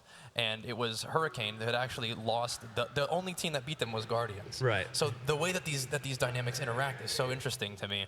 And once again, this is all compounded by the fact that this is our first, live tournament. So all the competition that we have online, you're now actually facing each other face to face on stage. There's your opponent, and that can either inspire you, that can intimidate you. But I don't think that Flicker are the kind of players to be intimidated. You can see them looking there right on stage. They're looking confident. They're looking ready. Yeah, you can see Zach on stage there. He doesn't seem nervous to me. I think these guys, I think they're going to... He's yawning. He's yawning. He's like, oh, this is going to be so easy. He's like, this is going to be easy game right here. Yeah, we see these guys, they're definitely, he plays a really high level summoner, and you're really going to see, I think these guys they can surprise some people. One of the things I'm most excited about is my main man, Duck Balls, who's on playing the Destroyer. And we at last get to see some Destroyer gameplay around here. That's what I'm talking about. Yes. I'll especially be curious to see how he comes out in those 3v3s. A lot of that burst damage potential coming out, just suddenly surprise Destroyer in your face. Probably one of the scariest ways they can actually interact with any of these matchups. So that's what I'm looking forward to. Yeah, the Destroyer, like you said, one of their strong suits is that tag in and unleash the deeps strategy that we've seen from Yasune the Warlock, and also from Sunshower. We saw, I think that one of the most convincing things about that Hurricane versus OUO matchup was their the power of their swaps. And if OUO's weakness in the 3v3 is their unpreparedness or inability to deal with those kind of swaps, and even though they did, I think they got better in that matchup. They definitely weren't falling for the baits, and they were using their swaps much more confidently. But the result was the same. They lost the match. And so I feel like if we can see some of those very powerful swaps from Duckballs the Destroyer, I think that this could be a pretty scary matchup for OUO, even though they're facing an opponent that they're ranked ahead of. Yeah, and I think that's that's really going to be the difference in this match. The Destroyers, we haven't seen that yet on the stage yet, and I'm a Destroyer fan myself, just like you, and that really is going to change the dynamic of the match. He said, really powerful in 3v3 for both being out in the field and for swapping in. So I think that's you asked like last game, like what's going to the deciding factor going to be? What's the matchup? There's actually if they go with their main classes, 2 of the 3 classes are actually mirrors. So the difference is going to be that Sin and Destroyer as the X factors for their team. Yeah, just taking a brief moment to think about the possible outcomes of this game. So obviously we saw OUO be defeated by Hurricane earlier. If they win this match, they get another chance at him in the finals. They can take all the information that they've learned, all the practice that they've had, and apply that forward. That being said, if Flicker wins, they're continuing their Cinderella story here. And there's something to be said for going to a live event and being able to perform at your best and have successful matches take place, and it makes you feel like you're on the path to the finals. And these guys could have come from 5th place in the point standings, and if they are able to win, they lock up that guaranteed regional spot, and that would be amazing. Yeah, and something that we were talking about earlier, OUO getting better and better and better throughout these matchups. I mentioned myself as being a Flicker fan earlier, or at least like a fan of these underdog stories. But I want to see if OUO can take it. I want to see if they can improve enough to possibly stand a chance against Hurricane in those finals. Oh man, I'm so excited about this matchup right here. The classic Summoner versus Destroyer. Now this could go, quite a few ways. The Destroyer has some of the highest burst damage in the game, so it is an option for them to either destroy the Familiar, which really kind of nerfs the power of the Summoner, but at the same time, he's getting himself caught in the knockdown that we're talking about in 3s. This is not where he wants to be. Fortunately, he is able to get out of that with most of his health bar intact and is unleashing the red spin combo.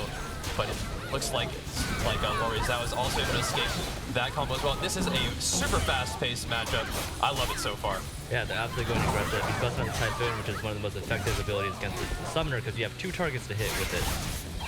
But unfortunately, his gust was not back up. He was not able to escape the grapple and was finished off by the Summoner. My goodness. So as I was attempting to explain before the match just absolutely just went to madness mode, is that the Destroyer has the opportunity to burst down the pet, or the opportunity to burst on the Summoner without really worrying about the pet too much. The issue that comes into play here is that if the Destroyer does not get his combo off, if he does not get the damage done he needs to and get that damage done early, that game is going to devolve into him really not being able to get much damage on the Summoner. And one of the scariest things about it was he used his escape very offensively early on to try to get that offensive pressure rolling, and he got punished for it. He got grabbed by the pet, pinned down, and blasted by the Summoner once to reduce his health to about 50%, and then we saw the same combo being used again to finish him off before his escape was back up. Yeah, exactly as you said. He tried to use as many resources as he could early on, and it just didn't work out. The Summoner was able to pretty much free reign over the majority of that fight after dealing with the CC and the escapes of that Destroyer early on. So perhaps a little showing of why we don't see too many teams running Destroyers. Oh, don't tell me that. It hurts my feelings. I'm sorry. But perhaps we'll see a better showing coming out of Zach Balls in these 3v3 rounds. Yeah, I think that might be where he really shines. I think the Destroyer versus Summoner matchup is one that they probably should have gone with. That's fine, because it's a fast-paced matchup. You have to be aggressive, and sometimes it just doesn't go your way. The Summoner does a really good job controlling the pet, so you can't deal damage to the pet. Or if you do decide decide to target the summoner, then he has all that utility with his pet to kind of bat you away and keep you at a distance. But at the same time, the destroyer can get in, and we almost saw him.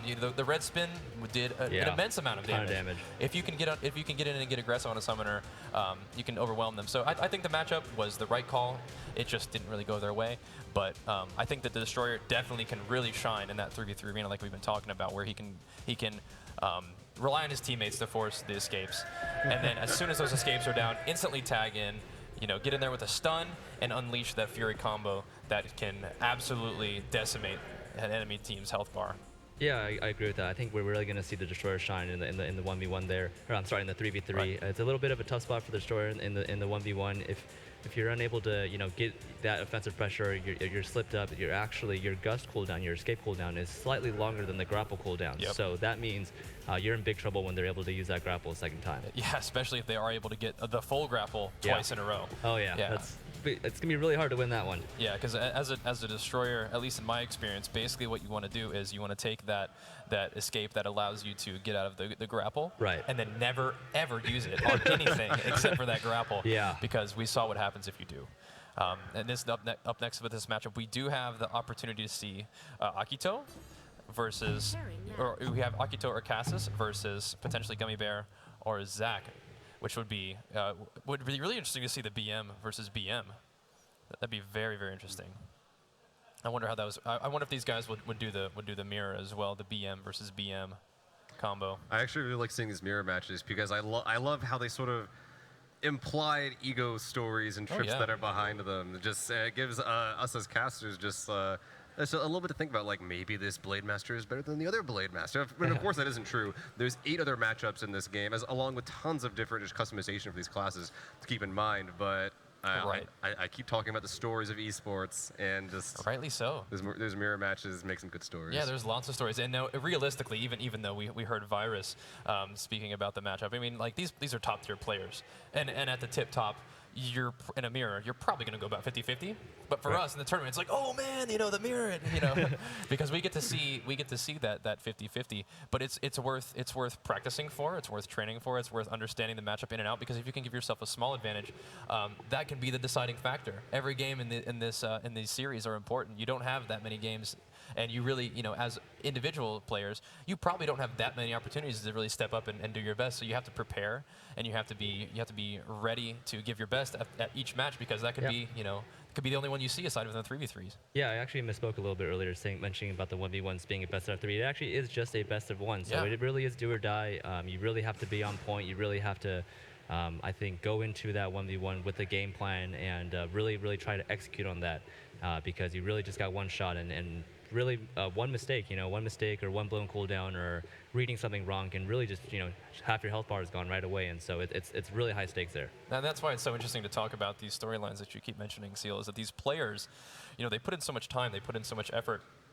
And in an environment like this, when there's so many variables, they're not at their home, they're not at their normal desk, they're not at their, even I've heard players even describe things like the desk is at a different height, Yeah. Your monitor is at a different angle. There's different lighting, and even those small things can sort of affect your focus. And when the stakes are so high and the margin for error is so thin, you have to rely on your ability to rise to the occasion. Yeah, and actually, for a short period of time, I personally tried to get in a couple of esports, and while playing one time at my friend's house, it was that exact thing that happened to me. And I felt like I was performing so much more poorly just because of these slight little differences that shouldn't matter, but they absolutely do. I don't know if it's psychology, I don't know if it's muscle memory, but just giving you first-hand evidence and agreeing with you, or even these small, slight differences can sway the player experiences a huge amount. Yeah, and I think that it's probably a little bit of both. Probably a little bit of muscle memory and psychology, especially, being in front of a live audience. You have people cheering for you or cheering against you. Is that going to inspire you to do well, or is that going to, make you concerned that you're either going to disappoint your fans, or are you saying they're cheering against me? Screw them. I'm going to do my best. I'm going to win this tournament. Or is it going to be like, oh, nobody likes me. I'm just going to, play bad. Yeah. You got it. There's so many factors to these live tournaments, and that's, I think, one of the things that makes esports so exciting, and especially Blade and Soul esports so exciting, is because the margin for error is so thin, and the matchups are balanced in a way that every small detail matters. Yeah, we have our second match starting up now with Cassis on the Blade Master and Zach on the Summoner for Flicker. Okay, so we're not seeing the Blade Master combo that we were thinking about, and in my experience, I feel like this matchup could be really tough for the Blade Master. It's going to be a situation where he is mostly a counter play, but Yeah. Zach is able to play max range away, really only ever aggress when he has a chance to do so freely. But so far, Cassis, despite getting a little bit of a beatdown in the early match, was actually evening things out with quite a devastating combo of his very own. And he currently has Zach on his back foot with both retreats and escape out of the game. That's basically tied. It could be anyone's game at this point. Yeah, does not even care at all about that Familiar, just going straight for the Summoner. It is working very well. It's currently down to 25%. The escapes, however, for the Summoner are coming back. Retreat now available. Second win is up for Cassis, so currently a little bit balanced in terms of the escape game. just But that went right HP there. game and the pressure that Cassis is putting on is putting them in the obvious lead at the moment. Cassis is doing an excellent job blocking all kinds of projectiles and attacks, which seems to be keeping his health in a pretty safe spot. But right now, Flip looks right now, Zach is actually decimating him with an aerial combo. Cassis has neither of his escapes and is going to get that classic grab combo that we actually saw from the enemy team Summoner. He says, you know what? If it's going to be a battle of the Summoners, I'm up for the challenge. Yeah, Wow. he caught him out. As you had mentioned, he was doing a great job blocking all the projectiles there. He's getting a lot of really good defensive there, but after he used his sidestep ability, the cat was able to use his hammer ability, daze him, and then the combo was too much for him at that point. Yeah, so we saw the Blade Master completely ignoring the Familiar at practically all points in time, saying, no, I'm going for the Summoner, you're going to die, I don't care about your little cat. And it worked decently well for a while, but the Blade Master just couldn't get quite enough damage. So what do you two think that the proper way to approach the Summoner matchup is for a Blade Master? Yeah, the Blade Master, I mean, I'm not a Blade Master player, but from what I understand, the Blade Master is a much more defensively minded character. They do a really good job at defending, as we saw. There's a hail of projectiles, all, deflected away. But the problem there is that if you don't have chances to open up, big offensive moves, then you're just going to get kind of ground into the dirt by the consistent damage of the Summoner. Those cooldowns are going to roll back up. You're going to run out of defensives for them, and you're going to get taken out. And the thing about that's really tough for the Blade Master is they don't really have the option to target down the Familiar. The Destroyer, like we were talking about before, has the burst damage. They can say, all right, I've caught the Familiar in a bad spot, and I can burst down the Familiar, which leaves the Summoner very vulnerable. The Blade Master does not have that option. They have to try to play a defensive game, but Summoners definitely can crank out a lot of DPS as well as having a lot of powerful and annoying control. Yeah, I think that's absolutely, that's a spot-on analysis there. It's just it's a little bit different dynamic to that matchup. Yeah, the Blade Master a little bit more defensive, but I think that Cassis played it pretty well for the most part. I think he was holding his own there. He just caught out with the CC and just ate a ton of damage there. Yeah, and you saw at the very end, his escape almost came back. It was, I think it was like 1 second away, but the combo just enough damage on the part of the Summoner to take him out. Calculated. Calculated, but man, he's bad at math. So the Summoner calculated that. He says, Yeah, I have my suppose, timings perfectly to dismantle this Blade Master. So far we've seen both the Summoner from OUO and the Summoner from Flicker doing quite a bit of work here in the opening sound. They said, all right, Zach said, I can't let Lorisao have all the fun now. Yeah, that's right. we gotta come in here and do some work. So what we're gonna be seeing now is, since our first two 1v1 matches are over and we see things tied up right now, that we're gonna have a very important 3v3 matchup coming up next. Absolutely, and you're going to really see, like we mentioned, the Destroyer really shine in this kind of matchup. You're really going to see how the team dynamics come into play here as we move into it. Like you mentioned, a super important, pivotal 3v3 match here. Yeah, I do want to think about for a moment who is going to kind of hold down the fort. I keep using that expression, but I feel like that's kind of what the 3v3 is a lot of times you have a character that can handle being attacked by being tagged in on or being assisted on and being able to sort of weather that storm and not just get rocked.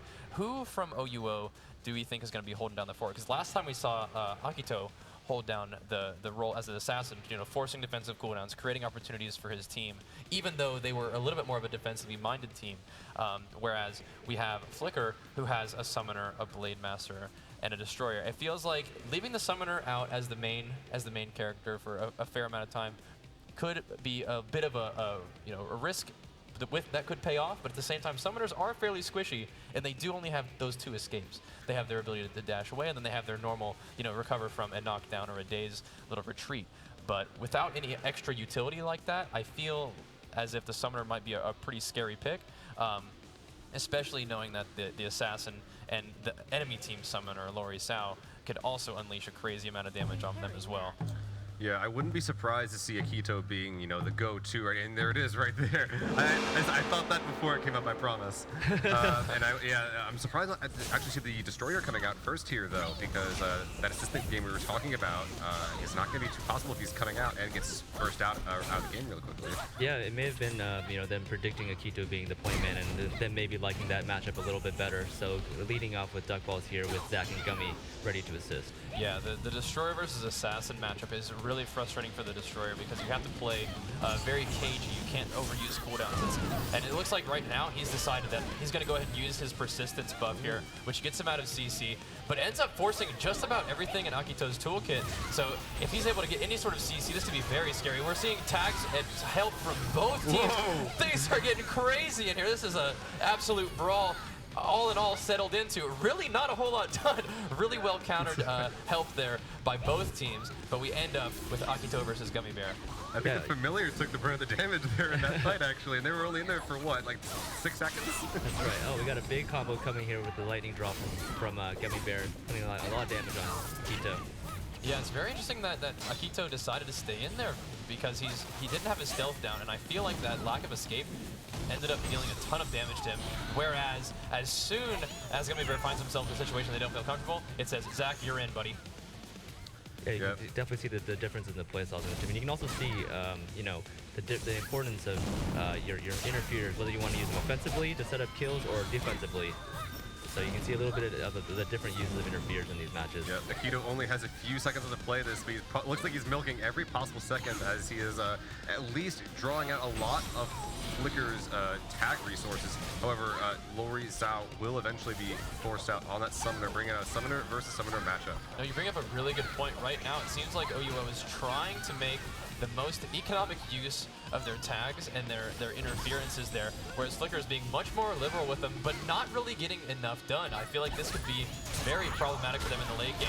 But at the same time, as I say that, Duck Balls enters the fray and chunks down Akito, and once again, we're seeing a swap bonanza. Absolute chaos going on in the arena there. But at the end of it all, we see Duck Balls bringing out the red spin, trying to square off against Akito once again. As soon as he uses his escape, he says, I'm out of there. There's no way I'm going to be fighting an Assassin with no escape. Yeah, and that Assassin was pulled out as soon as the Destroyer came out, so you know it's part of OEWO's strategy to do that Sin versus Destroyer matchup. Akio was very confident of that. Yeah, and we'll notice now that Duck Balls does not have any swaps left, but he does have help available, so this could be part of the strategy to set up some damage. But Akito doesn't really seem afraid. He's going to work on Gummy Bear right now, and Gummy Bear is trying to turn things around, gets a little bit of damage, forcing Akito's stealth escape, but Akito once again in control of this matchup. Akito busting out the Bombard, styling on him a little bit. After watching Akito's matchups versus anything else, I don't think he's afraid of anything, honestly, at this point. No, he's a very confident player. Yeah. He's looking to kind of stall this out a little bit right now. He knows he hasn't quite got all of the offensive arsenal he needs just yet. He would love to have his stealth up before he goes offensive here, I believe. But he does know that Gummy Bear has pretty much everything. He does use his Flock of Blades there, which could mean some serious damage on Akito right now. But Akito is, despite the swaps, despite the help, is staying in there and doing just fine, actually gaining health as a result. Akito is on fire right now, and is actually doing some serious damage to Zach the Summoner. Absolute carry. You actually see once again being knocked out. Oh, he just got blown up. Very low. I was going to mention his timer running down, but now his health bar is down low. And some very, very good team play coming out of Flicker right there. I think that was the Destroyer help that we were looking at right there. Yep. I think he finally found the situation he was looking for. Akito, in his confidence, actually may have gotten himself rocked. And it looks like the patience, the persistence of Duck Balls pays off there by taking out Akito, who was, in a way, kind of anchoring this OUO team right now. But as we look across, Lori Zhao has a ton of health left, Cassis has a ton of health left, and Flicker's team is all sitting fairly close to half health, except for Duck Balls, who is rapidly joining his teammates in that half health club, once again squaring off against the Summoner that he struggled against earlier. He does get a nice stun, nice little parry stun on the Panther, which is going to give him a brief moment. Nice tech chase there. He has a chance to really do some damage here. He pops his persistence as an offensive cooldown, forcing Lorisao back to the bench. Yeah, and actually we saw the Destroyer being pulled out pretty early as soon as the Aikido went down, and very, very happy enough to just sit here, continue taking these, I don't want to call them 1v1s, but continue being the anchor for the team now that the Assassin is out of play. Yeah, we see Duckball still doesn't have his Gust escape down just yet. He did decide to use his retreat there, which could actually cause some serious trouble here because Lorisao is tagged in as well. We have the double tag. Zach is in. Zach is actually getting destroyed on that interference there. That is not what they were looking for there because Duckballs is down around 30% health. Cass is still looking very healthy, and Zach the Summoner, who they're relying on for some tag-in damage and healing, is in a very, very rough spot. Yeah, absolutely. You're seeing both teams pulling out their Summoner assists here. You're seeing them really running with Duckballs here. And he's actually has about 4 seconds left to see if he can finish, do as much damage as he can. Yeah, without his, you'll see that he's out of tags there, so he had to stall that one out. He had to try to make the most out of his time in there. But now he trades it over to Zach, who definitely needs some help here. But Duckballs might have the setup he's looking for. Oh, looks like Lorisao was able to kite most of that away and really doesn't take quite as much damage as he definitely could have there. Oh, big damage coming down to Lorisao, who just got deleted. Lorisao staying in once again. It looks like OUO continuing to get stuck in some really rough spots there. Don't know if he did not have any tags available, so there's not much he could have done there, which is part of Flicker's strategy. It seemed like Flicker may have been overusing their tags and their helps initially, but it seems like near this end of the match, they have exactly the resources they need to get these kills. Yeah, a couple members of Flicker pretty low. No resources left on them, but Cass is having no friends left. Doesn't matter if anyone has resources left. Akito has a couple, but he's dead, sadly. Currently, Blade Dancer trying to look for an opening in the summer. It looks like they might have found one, but just currently trying to get around this annoying familiar. Yeah, these summoners are really causing trouble with the enemy team. Okay, so he did get stuck in a knockdown there. Fortunately, he had his flock of blades, but now he finds himself with no defensive cooldowns just yet, but does unleash a devastating attack onto the HP of Zach here. Zach trying to keep his distance as best as he can, trying to play defensively. Really doesn't have any way to get out of this. Can he survive for 24 more seconds to give one of his teammates a chance at OUO Cassis? I don't know if he'll need it. He has 17 seconds left, but he's actually doing some serious work right now. Cassis trying to play this defensively on his Blade Dancer, off of the Blade Master that he normally plays. I don't know if that lack of experience is going to be a problem for him. And then that last tag out is actually going to spell doom for him. So this has been a pretty back and forth. Now that was a really nice 3v3 match. That was a pretty back and forth battle, I'd say. Yeah, that was absolutely a roller coaster. You saw Akito really, as you said, holding down the fort there. He really, spent a lot of time in there, but just at the very end, at a very tiny margin of error there, stayed in there just too long and got blown up there, and that really was a difference in the match. Yeah, they needed him. He had resources available. It seemed like he was playing for that economy, basically. Right. He says we're gonna play a little bit more slowly in the beginning of the game. We're gonna hold on to our cooldowns so we have those swaps and those interference opportunities later when we need them. But he just got rocked with them still up. So that was a really good job by Flicker, noticing their opportunity and capitalizing on it just in the way that we thought they could in the pregame discussion. Yeah, and on the topic of the assist usage and the tag usage, we were kind of talking about Flicker not being really that sure about the way that they were using all their tag resources without getting too much done. But when you kill Akito, well, he still has all of his resources. Almost all of that is moot because sure, maybe you didn't use your resources exactly optimally, but you didn't even give the other team their chance to even try to use them. Right, and that's the kind of thing that we talk about just even in the 1v1 is making sure that you don't overcommit your resources, because if you decide to use too many defensive cooldowns on an offensive push that's really not that scary, then you run the risk of opening yourself up for risky opportunities. The same can be said for underusing defensive cooldowns, and I feel like that's maybe what we saw here is that Akito was feeling very confident. He's been playing well all tournament, and he felt like every tag that they brought in on him, every swap that they brought in him, he said, I'm good, it's fine. And then that one, that one caught him a little bit off guard. I think he underused his defensives and he paid the price. Yeah, I think I was talking about that, being very worried about the destroyers being like, oh, I don't know if this destroyer should be going out first. He might not get to use his glass resources. Right. And then the exact same happened to actually Akito, not the destroyer. Yeah. Yeah, hey, that's how these things go. I mean, Blade and Soul, it's a fast-paced game, and like we talked about, at length before the match, is that the margin for error is pretty slim. Yeah, your fortunes can change in 1 second. Yeah. I do think Akiko got a little bit overconfident there. Yep, so fortunately, I do believe in terms of what we've seen 1v1 wise, Akito is going to have a chance to redeem himself. I don't think we've seen Akito in 1v1 yet, which right. I think is going to mean it's going to be Gummy Bear On the Blade Master. on the Blade Master versus Akito. Now, we're going to get into it, but give me a brief idea of how you think this Assassin versus Blade Master game is going to go. It seems like two kind of cagey classes. Could be a bit of a war of contrition here. Yeah, I think it's, Blade Master is excellent at being defensive. You can see them, starting off really, really tentative here. I think that's kind of going to be the flow of the match. I think they're just going to be a little bit more defensive. Although Akito's really opening up on Gummy here with a nice combo. Yeah, the war of attrition is on, and it's a fast one.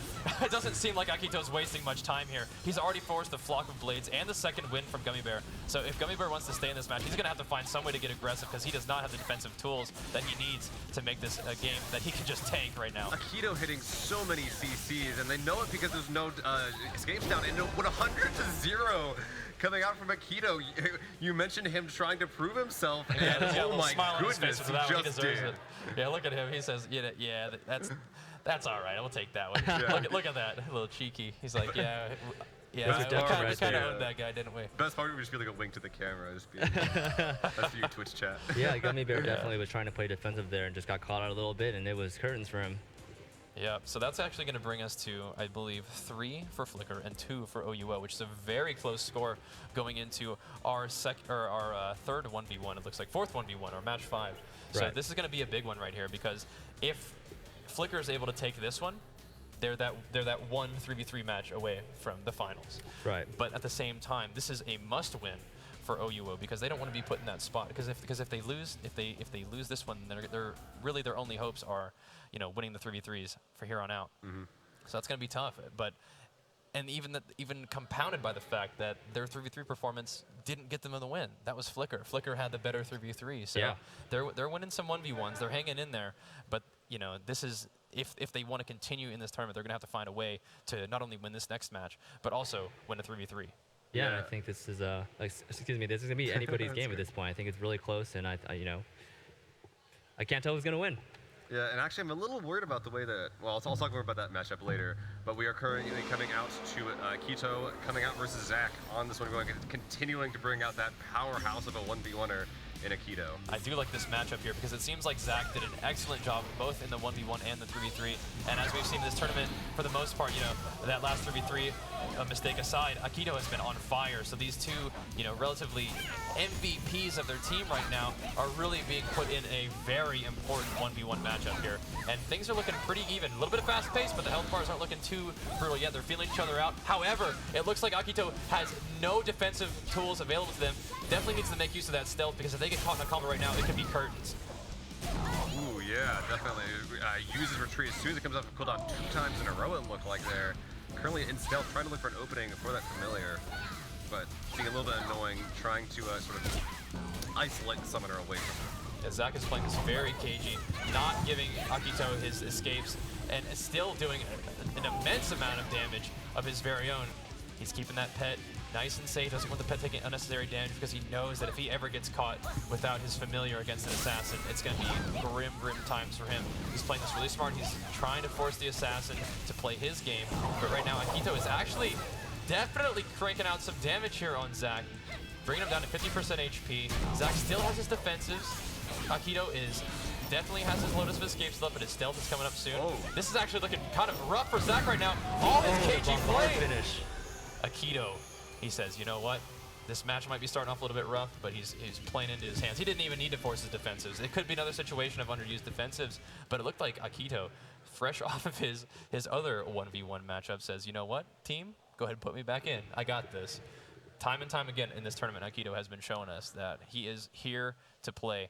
He is here to dominate his opponents, and he's definitely wanting to get another chance at Hurricane.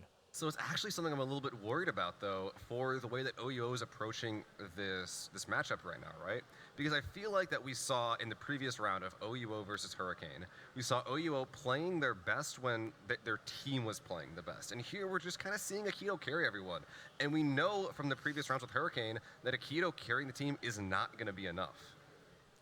Yeah, I feel like especially in the 3v3 situation, I mean, like it is a team matchup. They can send him in there. They can have him really hold down the fort like we've seen before. But they need to find a way to work as a team and actually unleash some offensive firepower. And I feel like that's something that we haven't seen as much from OUO.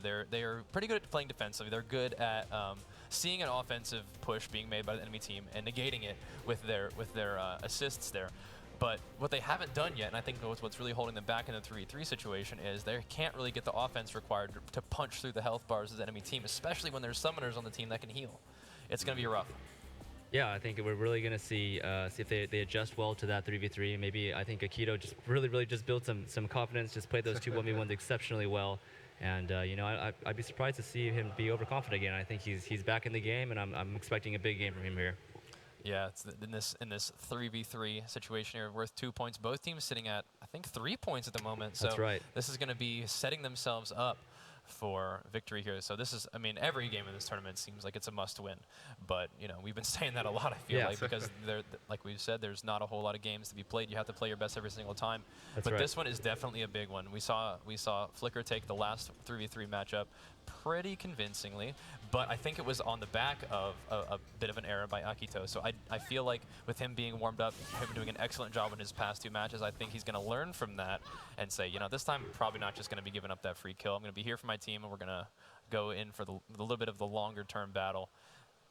Well, you mentioned Akito learned from his mistakes. He's going to have to, I think, if he's going to be around for his team to win this 3v3. Yeah. Ooh, we're starting off. It looks like the game's just about ready to rock, and we are seeing the same start that we saw in the first 3v3 is the Assassin Akito versus the Destroyer Duck Balls. Yep, and retreat immediately being burned by Duck Balls to get out of that CC right there. Now just sitting back on that little bit of molten earth, just making sure that Assassin doesn't have as few openings as possible to get in. Yeah, you can see he's definitely hugging his Ember Stomp there, which is going to prevent a lot of the CC and openers from Akito there, but it is no longer there. Now he's being opened up on by Akito. Anytime you can prevent CC on yourself when you're facing an assassin, it's probably a good thing. Yeah. What's going to be interesting to see is if he can actually force some offense of his very own.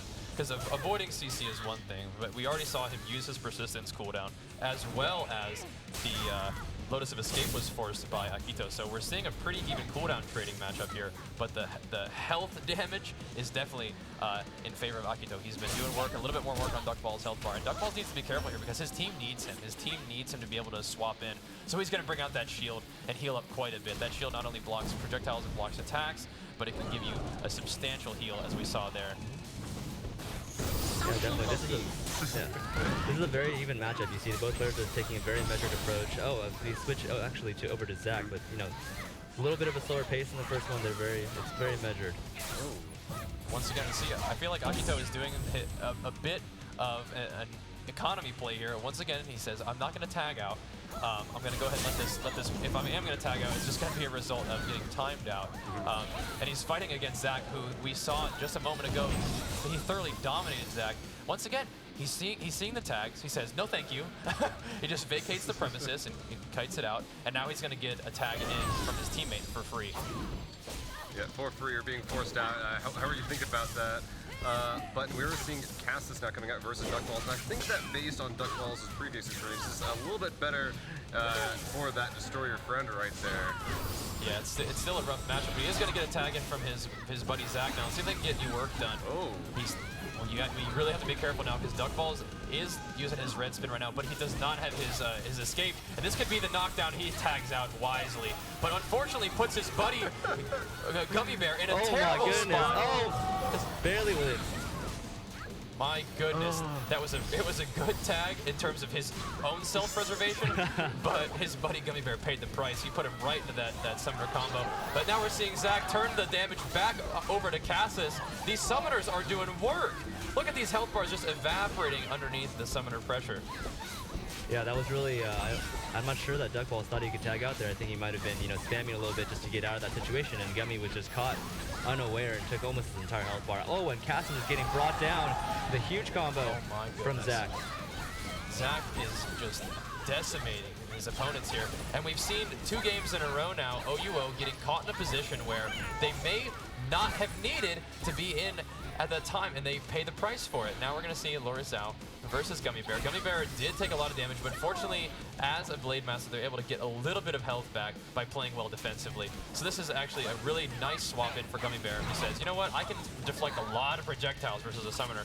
And look, the Summoner's pet is actually getting rocked. It's down 43% health, and if the Summoner does get stuck without a pet in this 3v3 scenario situation, they're not going to be very much use to their team at all. So Zach is actually going to tag in and have a little bit of a Summoner versus Summoner battle going on right now. He does force the backstep escape, and if he gets able to land a combo here, it could be really detrimental to OU's chance of winning this 3v3 right now. And we're seeing him get locked down right now, getting chunked down to half health. Lorisao deciding to stay in, really doesn't have much option right now. Fortunately, still has the pet out, so they're going to try to get some counter pressure, but still has no defensive cooldowns.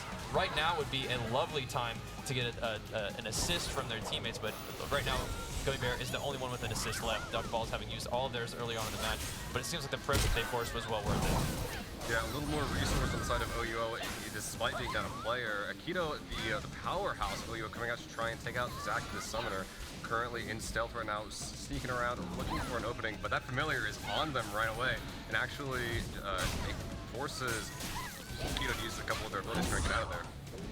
Yeah, it looks like Zach has 45 seconds left in what looks like an unfavorable matchup, just due to the fact that he lost this 1v1 earlier to Akito.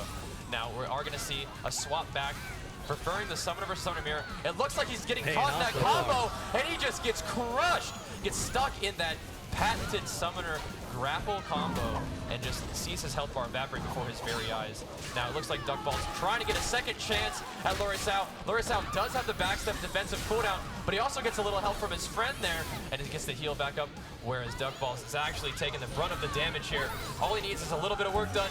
It looks like he does pop his persistence cooldown and pops Lorisao. This is quite the match. Duck Balls is finally getting some work done, but he is left in the arena by himself, unable to tag out. His friends are unable to tag in. He doesn't have his persistence left, and he gets rocked. What a 3v3 matchup we're having here. Down to a 1v1 now. Akito versus Gummy Bear. I was going to mention this before, but there were no team resource on the side of Flicker. So even if they wanted to help, it was technically a 2v1, but it might as well have been a 1v1 followed by another 1v1. And Akito has proven time and time again to be very good at that. Yeah, but right now Gummy Bear is finally getting to flex a little bit of his Blade Master muscles, bringing Akito down to half health. But as we've seen from before, Akito does not panic at low health. He's probably right where he wants to be. He's got his defensive cooldowns rolling back up. He has his stealth, he has his retreat. Lotus of Escape is coming up soon, whereas the Gummy Bear the flock of blades is down. He does have his second one retreat, but he cannot overcommit his defensive resources right now, or he's going to get rocked. He's just getting chipped down right now. Akito has him right against the wall, right where he wants him. Whoa. Oh my goodness, Gummy Bear trying his best to defend, get a little bit of counter pressure of his very own. This is not looking good though. So low. Absolutely amazing play from Akito here. With his back against the wall, he does not panic, as you mentioned. He's a very, very solid player, and he might be able to finish it off here. He looks like Gummy Bear at 5%. Goes for the re-stealth. I don't know if Gummy Bear has anything available for this. He does get an aerial combo, but I don't know if his Blade Master is going to be able to do enough damage. No, he just dies to the bleeds. My goodness. No. Holy moly. Wow, he was actually checked down by the poison. That was, you know, an incredibly close 3v3 match, and just amazing play from both sides. Wow. What a difference it makes to have Akito alive in that last moment right there. That was incredible. It almost looked like that was their plan all along. You saw Akito not really wanting to tag in and go in too much, but they wanted, Akito specifically was trying to be kept alive, kept safe during those matchups, so that way, if that clutch 2v1 moment does come up, then Akito is ready for it. And we saw, with the lack of resources that were available by Flicker, it was just pretty much playing into Akito's hands in some ways, just getting a 1v1 followed by another 1v1, and we just saw Akito take a pretty clutch victory right there. Yeah, and just to explain a little bit why that was the final match, when you have, since a 6 match would only give you 2 points for a total of 5, and you just had to play a meaningless 3v3 for a tiebreaker, that actually becomes the final match in the event. And you really saw, we actually talked about it quite a bit before. We saw, you know, Akito's obviously displaying some incredibly solid play. He's really carrying his team, and we wondered, like, could he actually pull it up? Was it enough? And, you know, actually, yeah, but, you know, he played incredible. I think he was absolutely their MVP. He absolutely showed why he's one of the top assassins in the world with his play in both the 1v1s and the 3v3s. Yeah, absolutely. And what we were talking about before, it seemed like that the team of Flicker was just not quite able to properly capitalize on almost any of their assists or tags. That could be due to OUO's just sheer ability to properly sort of escape any dangerous situations. But regardless, Flicker just didn't. They weren't that aggressive. They were decent at staying alive, but when you don't have any resource left to help your teammates out, being alive kind of matters less and less.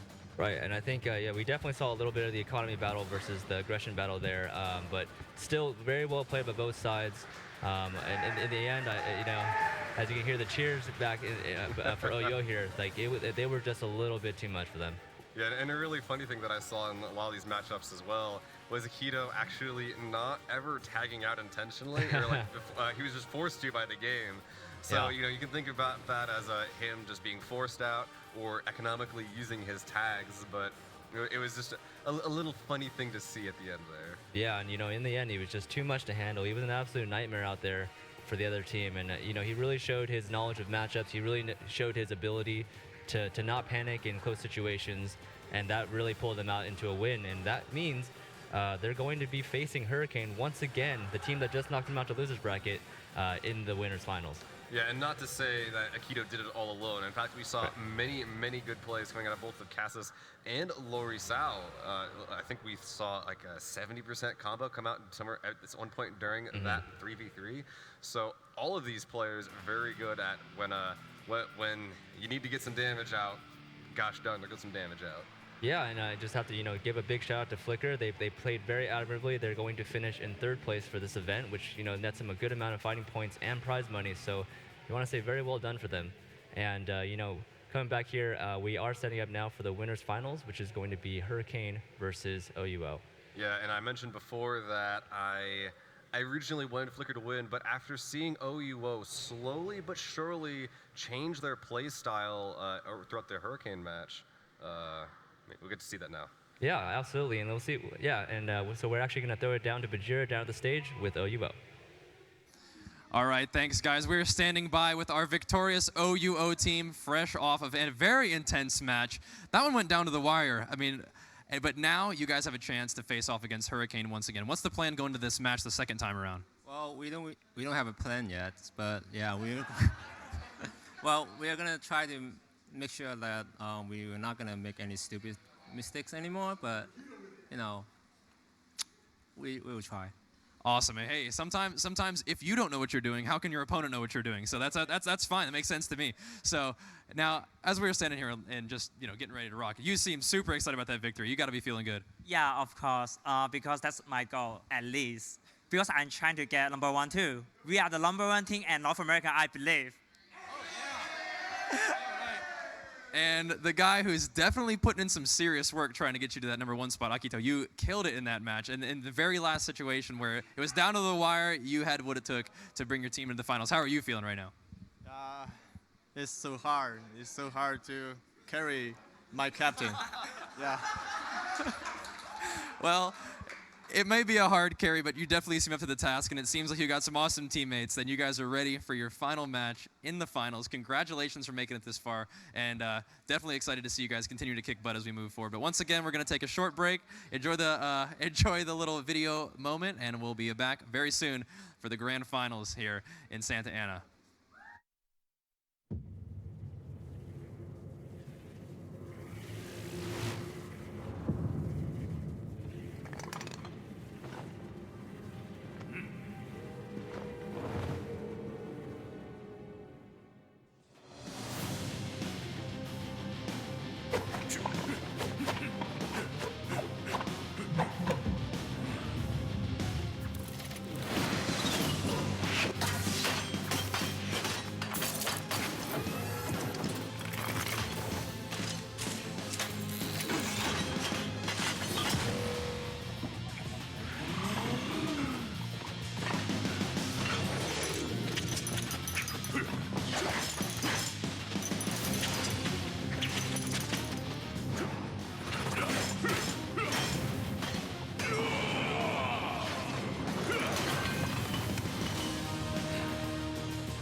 Hello and welcome back to the Blade and Soul North American Wildcard Tournament. I'm Jackson Bajira Blighton, joined once again by Jonathan Leanne and a fuzzy little seal. Hello. And we are in Santa Ana, California at the Esports Arena, and we just saw OUO put themselves back in contention with another matchup against Hurricane by defeating the Cinderella story, putting it to an end. And Flicker is only going to get third place. But hey, third place ain't bad. You get a lot of points. You get some cash monies. You get a lot. And we, as casters, get to enjoy a really exciting rematch. Yeah, and I think that was actually a hell of a match. We kind of talked about how are they going to respond. Are they going to, kind of get down on themselves, or are they going to use that as motivation to play even harder? And you saw they went down earlier. They lost the first 3v3 match, but, on those broad, strong shoulders of Akito, I think they really clawed their ways back up, and they really showed, they deserve to be back in the winners finals. Yeah, and you mentioned, or in the interview that was mentioned earlier, it's clear that OUO realized that they made some mistakes. So the fact that they realized they did something wrong and they're just like, I don't know what's going on, man. And the fact that they're not like that shows that there's some hope for improvements before this grand finals match. Yeah, and I think if there's one thing that we've seen from OUO is it's they don't back down from a challenge. And it could be the situation where they didn't get in a losing mindset. They weren't like, oh man, we lost against Hurricane. Like, how can we come back from this situation? We're getting beaten by Flicker now. And that's not what happened at all. They said, yeah, we're trading games. We're going back and forth. And in the last game, to break that tie, they said, this is ours. And we're not, backs against the wall. We lost. They even lost one of their teammates early on again. And Akito's like, it's not me this time. This time I'm gonna make up for dying early last time. I got this. Yeah. And they brought it back. So that could be the very much the story that we're seeing against Hurricane. It could be an extended matchup where it's like, yeah, they beat us in that first round, but now in the finals when it really matters, it's time to turn up the jets. Yeah, and you mentioned that Flicker's the Cinderella story, but I almost think that OUO kind of beats out on the Cinderella story at the moment. They were just knocked to the losers by Hurricane. Yep. So we see them getting another chance to take out this #1 seeded team. And I always like underdog stories. This is the one we got. I'm rooting for OUO. That's the one that we're working with, and I think OUO's up for it. I think that you could see in the interview they're happy that they won, and they're still pretty laid back. They're pretty relaxed. They're staying loose, and I think that's what you need to do. You don't need to be too overwhelmed by the fact that you're facing a team that had beaten you before. You need to go in there and readjust and make fewer mistakes and see what happens. Yeah, and I think I think in the interview they may have declared themselves the #1 team in NA. So let's see how they do. I think it's a bold claim, and I'm really happy they said that because I want to see them prove it right now. Yeah, let's see if they live up to their own hype. But we can go back to the tale of Hurricane, who is laying legitimate claim up until this point, at least, to being the #1 team in North America. So it's the claimed, there's a team going after their title right now, and I don't think that they're going to be backing away from a challenge either. These are guys who have shown time and time again that they are able to step up to the plate and continue to achieve greatness in the North American region, and these guys have shown that today, and I think that they're poised and ready to bring home this championship if they're, if they put their minds to it, they put their teamwork together, and if they put Yeast back in the field, because this guy has been popping off today. Yeah, we talked quite a bit about Akito over the last couple of matches here because he really has been the standout player for OUO. He's really been consistent, and he's really been putting a lot of pressure on their team, and that's the same thing with Yeast for Hurricane. He's been bringing the deeps, he's been bringing the big damage, and he was making them pop all kinds of defensive interferes and cooldowns. And I'm really looking forward to see what he can do in the finals here. Yeah, I think that one small wrinkle of this storyline is that Akito, the hero of OUO, actually got rocked by Yes. So we were talking about it. Akito was the ray of hope for his team, and he continued to be, and he actually stepped up big time in that matchup against Flicker. But if the best chance they've got is on the back of Akito, I think Yeast is going to be able to put a swift end to that if it looked anything like it looked in that first round. Yep, it'll definitely be on Lorisaw and Cassis to step up and take a little bit of that burden off, say, yo, Akito, we'll carry you this game. Yeah, and that would be awesome to see. We'll see what we can do. However, I can't say enough about Yeast. He's been so dominant, not only against Akito, but also against Lorisaw. He was in the very first match of this tournament. It was a blowout right off the bat. So I think if Hurricane continues to do what they've done so far, and hitch their wagon on the broad shoulders of Yeast's thrall, then I think they might just be okay. Not even Yeast, just the thrall, just a big demon. Yeah, absolutely. Yeah, I'm really gonna see. This is the finals. So any sort of nerves they had up until this point, if they had any, this is gonna be it. This is for the marbles. This is for the instant qualification for the regional championships on September 3rd in Seattle at PAX West. So no matter what your fighting points at the end of the season, no matter how you do in any of the tournament, if you win this match, you're in. You are going to the regionals for the chance to represent North America at Worlds. So this is it. This is the big stage. This is where it's time to really step up your game. Yeah, we talked about this a little bit in the previous matchup of OUO versus Flicker, and it was a discussion of momentum. You got to wonder, Hurricane, obviously, they're accustomed to winning. They have good momentum. They came in here and they showed convincingly that they belong in the finals. But by the similar token, though, OUO within the matchups that we've seen so far today against Flicker, they showed that they had some fight left in them, and they were put in a tough position and were able to succeed.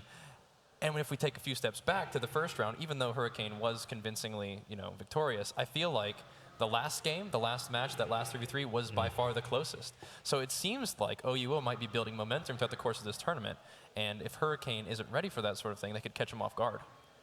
Yeah, very much that is true. And we saw from Hurricane's playstyle that I don't want to say a lack of sustain, but their playstyle is very much about getting and maintaining that momentum. Right. Whereas if OUO can break that, and then make Hurricane use all their resources early, or just make the resources that they use not that useful, then I think OUO has a chance in those 3v3 rounds. That being said, the 1v1s still could be a little dicey for OUO. Yeah, and we mentioned it earlier. I think that is my concern here, is that what made OUO look so good in the 3v3 was Akito. But Yeast makes Akito not look so good. Yeah. So that could be a big source of concern. And once again, we see the defensive play style of OUO versus the high power offensive tags by Hurricane. So it's going to be a similar situation. And then we talked about in the interview about they're going to try to make less mistakes. They don't necessarily have like a full plan, but they're just going to try to do a little bit better. And I feel like some of those mistakes that they were talking about are maybe not finding good enough ways to deal with the high power offensive of Hurricane, because it seemed like they found a way to do that against Flicker. But it does look like we're going to be getting into this first matchup, and it's exactly the matchup that we had been discussing so much, Akito versus Yeast. Yeah, it's going to be very much on Akito to not get just DPS'd out by this Thrall right here. Let's see if he gets punished for the exact same combo as he did the previous game. Yeah, so we already see the Lotus of Escape and Stealth down. Look for Yeast to get that knockup combo that he loves so much, and here it is! This could be a ton of damage early on, and Akito is getting chunked down to 70%, 60%. Yeast is having his way with this matchup already. A grim reminder of the matchup we saw earlier today, and that's just gonna be it. Yeast means business. Yeast the beast. Yeast the beast, I like that. Yes. My goodness. Wow. Well, you couldn't have called it any better. Right when he knocked down his escapes, he really set up that aerial combo and just really tore him apart. Yeah, he got hit by the exact same combo. But it's so hard to miss when so many of your defensive escapes are used in that way, because you feel like you have to use it on all the Warlock's combos. Like, they could all do so much damage. Which one do you use it on? Right, and Yeast did say in the interview he felt that there was very little to no counterplay to that, because you don't have an aerial escape, he said. So it seemed like Akito was probably a little bit more liberal with his escapes, trying to use his escapes more as an offensive tool, saying, I cannot let you control me right now. I must get my damage up because I know that aerial combo is coming. But you as relaxed and happy as we've seen Akito versus some of his stomps in 1v1s, he does not look very happy again after that one. Was he not even wearing his glasses during that? Did you just put them on afterwards? I think he may have taken them off in exasperation, I wonder. Yeah, still, we were just talking about this matchup, but absolutely a dominant performance by Yeast, still showing that he's locked in and he's ready to go. Yeah, now I am judging just from the camera angle we're seeing here. I think we're going to be seeing a Sun Shower up next. He looks very focused. His teammates are both looking in. I think he has also demonstrated, quite, unsurprisingly, a very proficient blade dancer matchup. And now I do wonder what his opponent is going to be. It could be a matchup that we've seen before, but I wonder if they would try to switch something up. At least OUO would. I think Hurricane doesn't need to switch much up. They've been doing pretty well so far. Yeah, if nothing's wrong, don't fix it. That has definitely been the name of the game for Hurricane so far. It seems like just every single game, the exact same strategy, just go in there and murder him. And hey, it works, so just stick with it. I mean, hey, if you are the reigning champion, if you are the legitimate, claim to rank 1, that confidence is something that you can use and to demoralize your opponents. If you do go out offensive, it's like, oh yeah, these guys, they're too good. And you kind of can fall into that mindset of, you can't do anything against them. And that's definitely working in Hurricane's favor. And you saw the look on Akito's face as soon as they came out of that match. It was just complete and total dejection. But hopefully he'll be able to come out of that in these coming rounds and give us a good series. Yeah, I think they need a win here desperately, because if, like I just mentioned, that doesn't only apply to the course of one match, it applies to this entire series. It's like, oh, are they going to fall into this, oh, they beat us last time, there's nothing we can do this time, are they going to step up to the plate? But then there's also the fact of the matter, which is, Hurricane is ranked 1 for a reason. They're super good, and even if these guys are trying their very best, sometimes your best just isn't good enough. That's a tough lesson, but hopefully these guys are not letting that sort of thought process enter into their head, because they're here in the finals and they're here for a reason. They've done a great job and they have a chance to fight for a guaranteed place at regional. So now's the time to step up. Now's the time to get serious with it, but hopefully maintain a positive mindset despite whatever happens. Yeah, I agree. And when you're in these sort of high pressure, back against the wall situations, they always say it comes down to execution. Can you clear your mind? Can you focus on what you've been practicing, what you trained yourself to do, and can you execute on that? And they talk about that a lot in sports and everything like that. At the very end of it, you're dead tired. Your back's against the wall. You have to just focus in on that thing and execute on what you can do. And I'm curious if OUO was listening to the interview with Hurricane after their match, because Hurricane won. They did a great job, but they were not especially confident. They weren't like, oh yeah, we took them out, we wrecked them, it was awesome. They was more like, that was a little closer than we wanted. So if they heard that could give them a little bit of confidence going into this, because they need something. They need some kind of boost. Well, hopefully we get to see it in these coming rounds. It looks like we're just getting that match finalized right there before we go into it soon.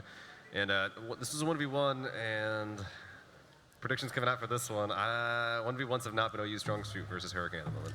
Yeah, the 1v1 situation has definitely been tough, but I feel like this matchup might end up being a little bit better if the Summoner is able to use their control to their advantage. But unfortunately, like we've been talking about, we see a Sun Shower coming out extremely aggressively. That Hurricane special, just chunking their opponents down to near fatal health bar positions right off the bat. Yep, the Familiar not doing a good job of tanking, mostly because this Sun Shower is so good at focusing down the Summoner. A little bit of heals coming out though from the Summoner. Familiar does get a little bit of damage off going there. Yeah, this is going to be a really scary situation right now for Lorizao. Without an escape, he could get caught in a lightning draw combo, and that's exactly what's going on right now. The Sun Shower absolutely having his way with this matchup right here. Content to retreat, no escapes, down for Sun Shower right now. He's just going to back off, get a little bit more offensive firepower, tune back up right before his next offensive push. Fortunately, that does give Lorizao a moment to recover some defensive abilities, see if they can't get some offensive pressure of their own. But right now, Sun Shower is looking just fine. Actually gets a parry there, might be able to combo off of that. This is looking really scary. We see the lightning draw expertly CC'd by Lorizao, but he does get gripped in, pulled into that spinning blade dancer strategy there. But look at right now, look at Lorizao, he's making the comeback. Oh, big heal coming out from Lorizao though, so they've actually turned the tables a little bit on Sun Shower. He caught both of his heal cooldowns there and restored quite a lot of health.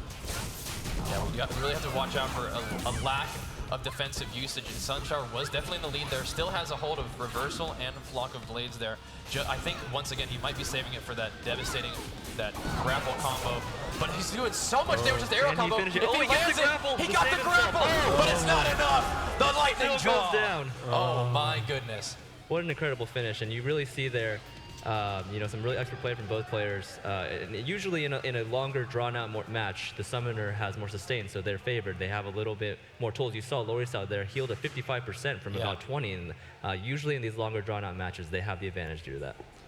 Yeah, that was pretty intense, and it was, I think, the mark of a champion right there by Sun Shower. He had a really aggressive opener, used his offensive tools. He said, we're going to back up just a little bit. Even though I have my defensives, there's no reason for me to get in there and tangle with a guy who has all of his offensives right now. So he said, we're going to take a break, gonna have to take a moment to recover what we need.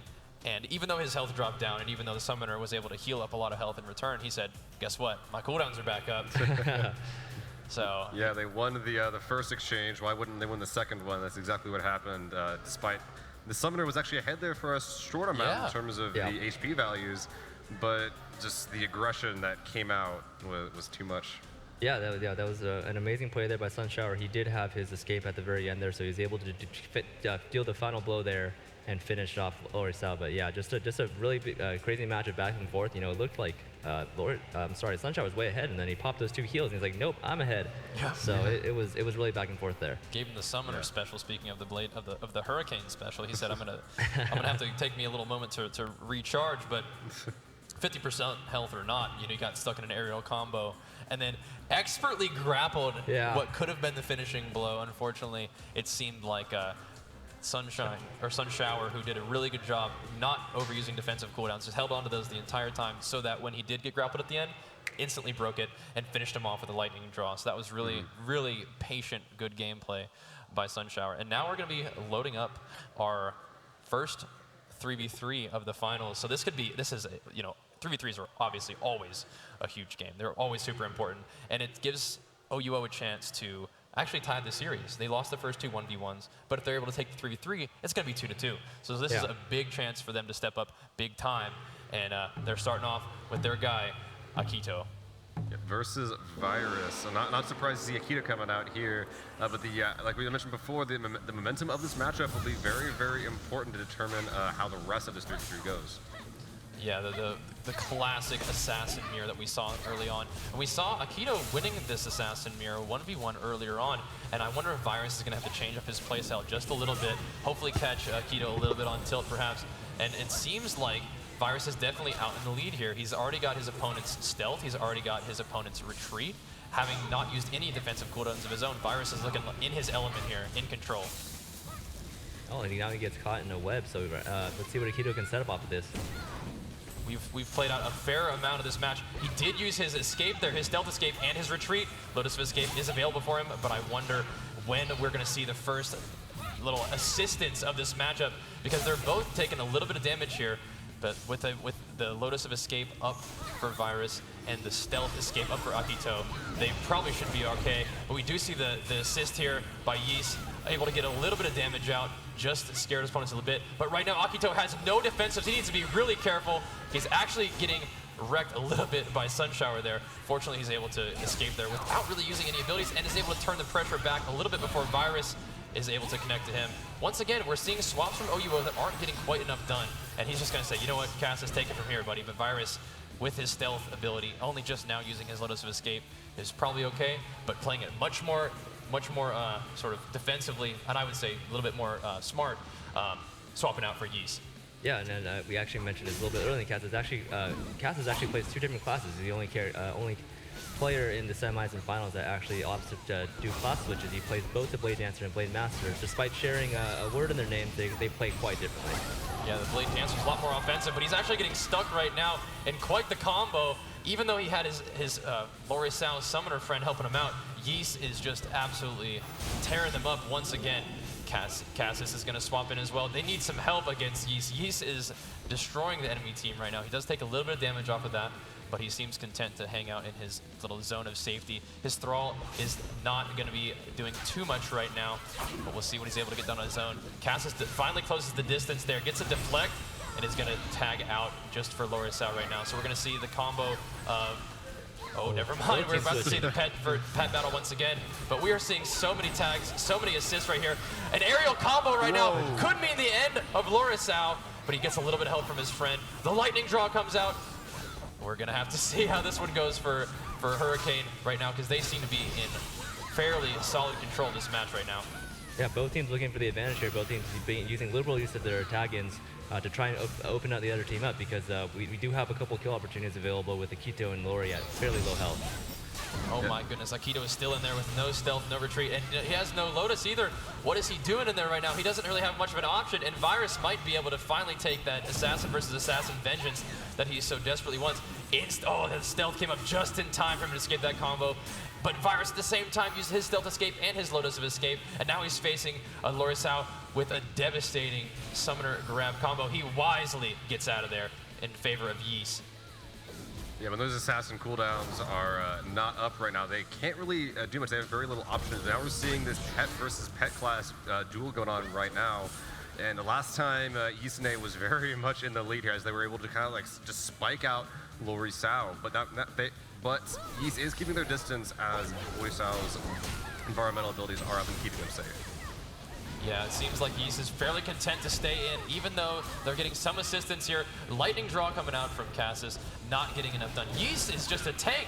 What are they going to do against this guy? They swap in and they actually take the brunt of the damage here. Yeah, he's absolutely showing that his mastery of both offensive and defensive playstyle. He's really doing a lot of damage while being really hard to take out, and that's just a mark of a really good player. Yeah, Virus is going to give him a short break and says, you know what, let me get some defensives for you. They're going to tag got in. deleted. Oh my goodness. What in the world? Oh my goodness. Wait. Some very well-timed swaps by OUO, and Cassis is like, you know what? My turn to carry. Wait, is he's actually out though? His name isn't blocked out. I think he's actually still in with a silver medal. He may have survived. Oh, he actually. Oh, no, he it is must dead. have been It took a while to take him out, but Yeah. yeah, they both got taken out in just the span of about 3 seconds, and OUO takes a dominating lead. Okay, so now we have Sunshower, the captain of Hurricane, in a situation that they do not want to be in. The OUO team, despite it being a pretty back and forth battle, actually found themselves on the helpful end of some serious damage, and right now it's just a matter of playing defensively, playing smart, and trying to wear down Sunshower, who's not going down without a fight right now. Absolutely, and he gets a really nice Rolling Thunder combo there. Takes out quite a big chunk of health, but he has a mountain to climb right now in terms of health bars. Fortunately for him, though, his teammates, the enemy team doesn't have any swaps or assists, so he pretty much has the field in his hands right now. But Lorisao definitely seems to be comfortable in that situation and is able to clean up that match just fine. My goodness, what was that burst? Yeah, OUO taking the, it was an absolutely crucial match for them, and I think the teams were a little bit conservative first, and it just turned into madness for a while, and they pulled off 2 great timings on assists there, took out two characters in a matter of 2 seconds or so, and they've evened it up, because otherwise they'd be in a 4-0 hole right now, and no, they're tied with Hurricane. Yeah, so a really interesting thing that I saw there, though, was that the early game, a couple of members on both teams got relatively low in HP, and that absolutely played a factor in the later game when some members of Hurricane were able to be burst out. But something that I noticed was that on both teams, the most resources that were being used on both teams, that actually kind of showed how the flow of the game was going, was the tag resources. That more than HP was actually being depleted by both teams, and it almost seemed that the team that ran out of those tag resources first is the team that would be at the disadvantage. For sure. That's something that you have to consider, is that, are you willing to sacrifice some health to stay in the match and hold on to your tags or your assists, or are you just going to get out of there and save your health bar, understanding that you're going to have fewer ways to help your teammates later in the game? Because if you can't tag in, if you can't help your teammate, then maybe it's their health bar that's going to be taking the brunt of the damage. You said, there's nothing I can do to help you. I don't have any assists, I don't have any tags. You're on your own, and that's a rough position for a team to be in. But we're not going to waste very much time at all here. We're going to get into our next 1v1 of Cassis versus Virus. Now, once again, we talked about this being a matchup where the Blade Master is going to need to be a little bit defensive, but it looks like he might be playing. Is he playing Blade Dancer this time again?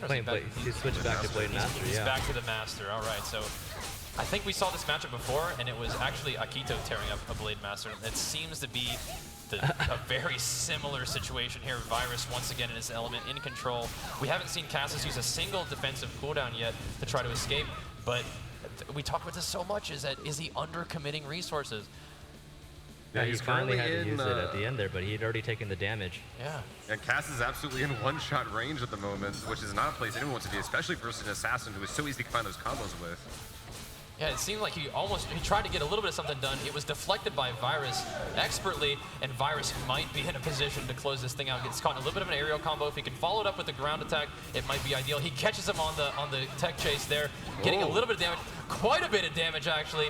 He's sitting at 5% health, but he's actually going to work on Virus right now. Can he continue? He needs like a few more good defensive plays here. He lands in a stun, and just like that, Virus is forced to use his stealth escape, and Cassis is in this.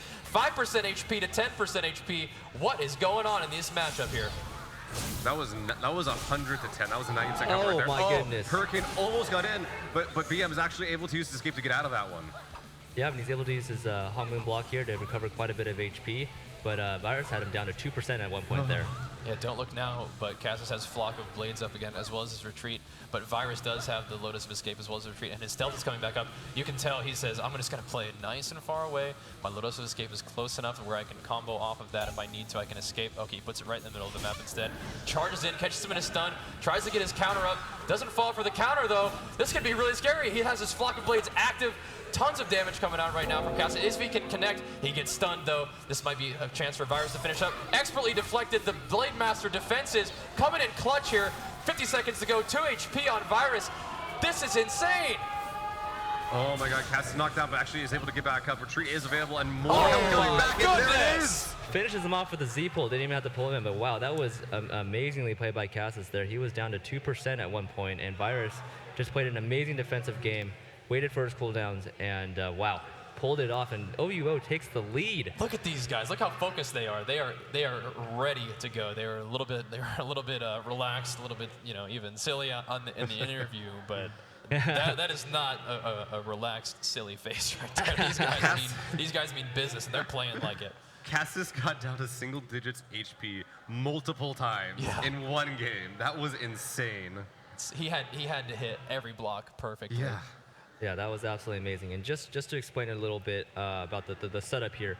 So since Hurricane defeated OUO earlier and they went to the loser's bracket, OUO needs to win this set, this set of matches in order to reset the bracket for the grand final. So they have to actually effectively win 2 sets. Whereas if Hurricane takes this set, they will be the champions of the Wildcard tournament. So this is looking to me a lot like the sort of match, like the event history of the last rounds that we saw, because right now we have Hurricane at 2 points, and we have OUO at 3, and this next one that's coming up is a 1v1.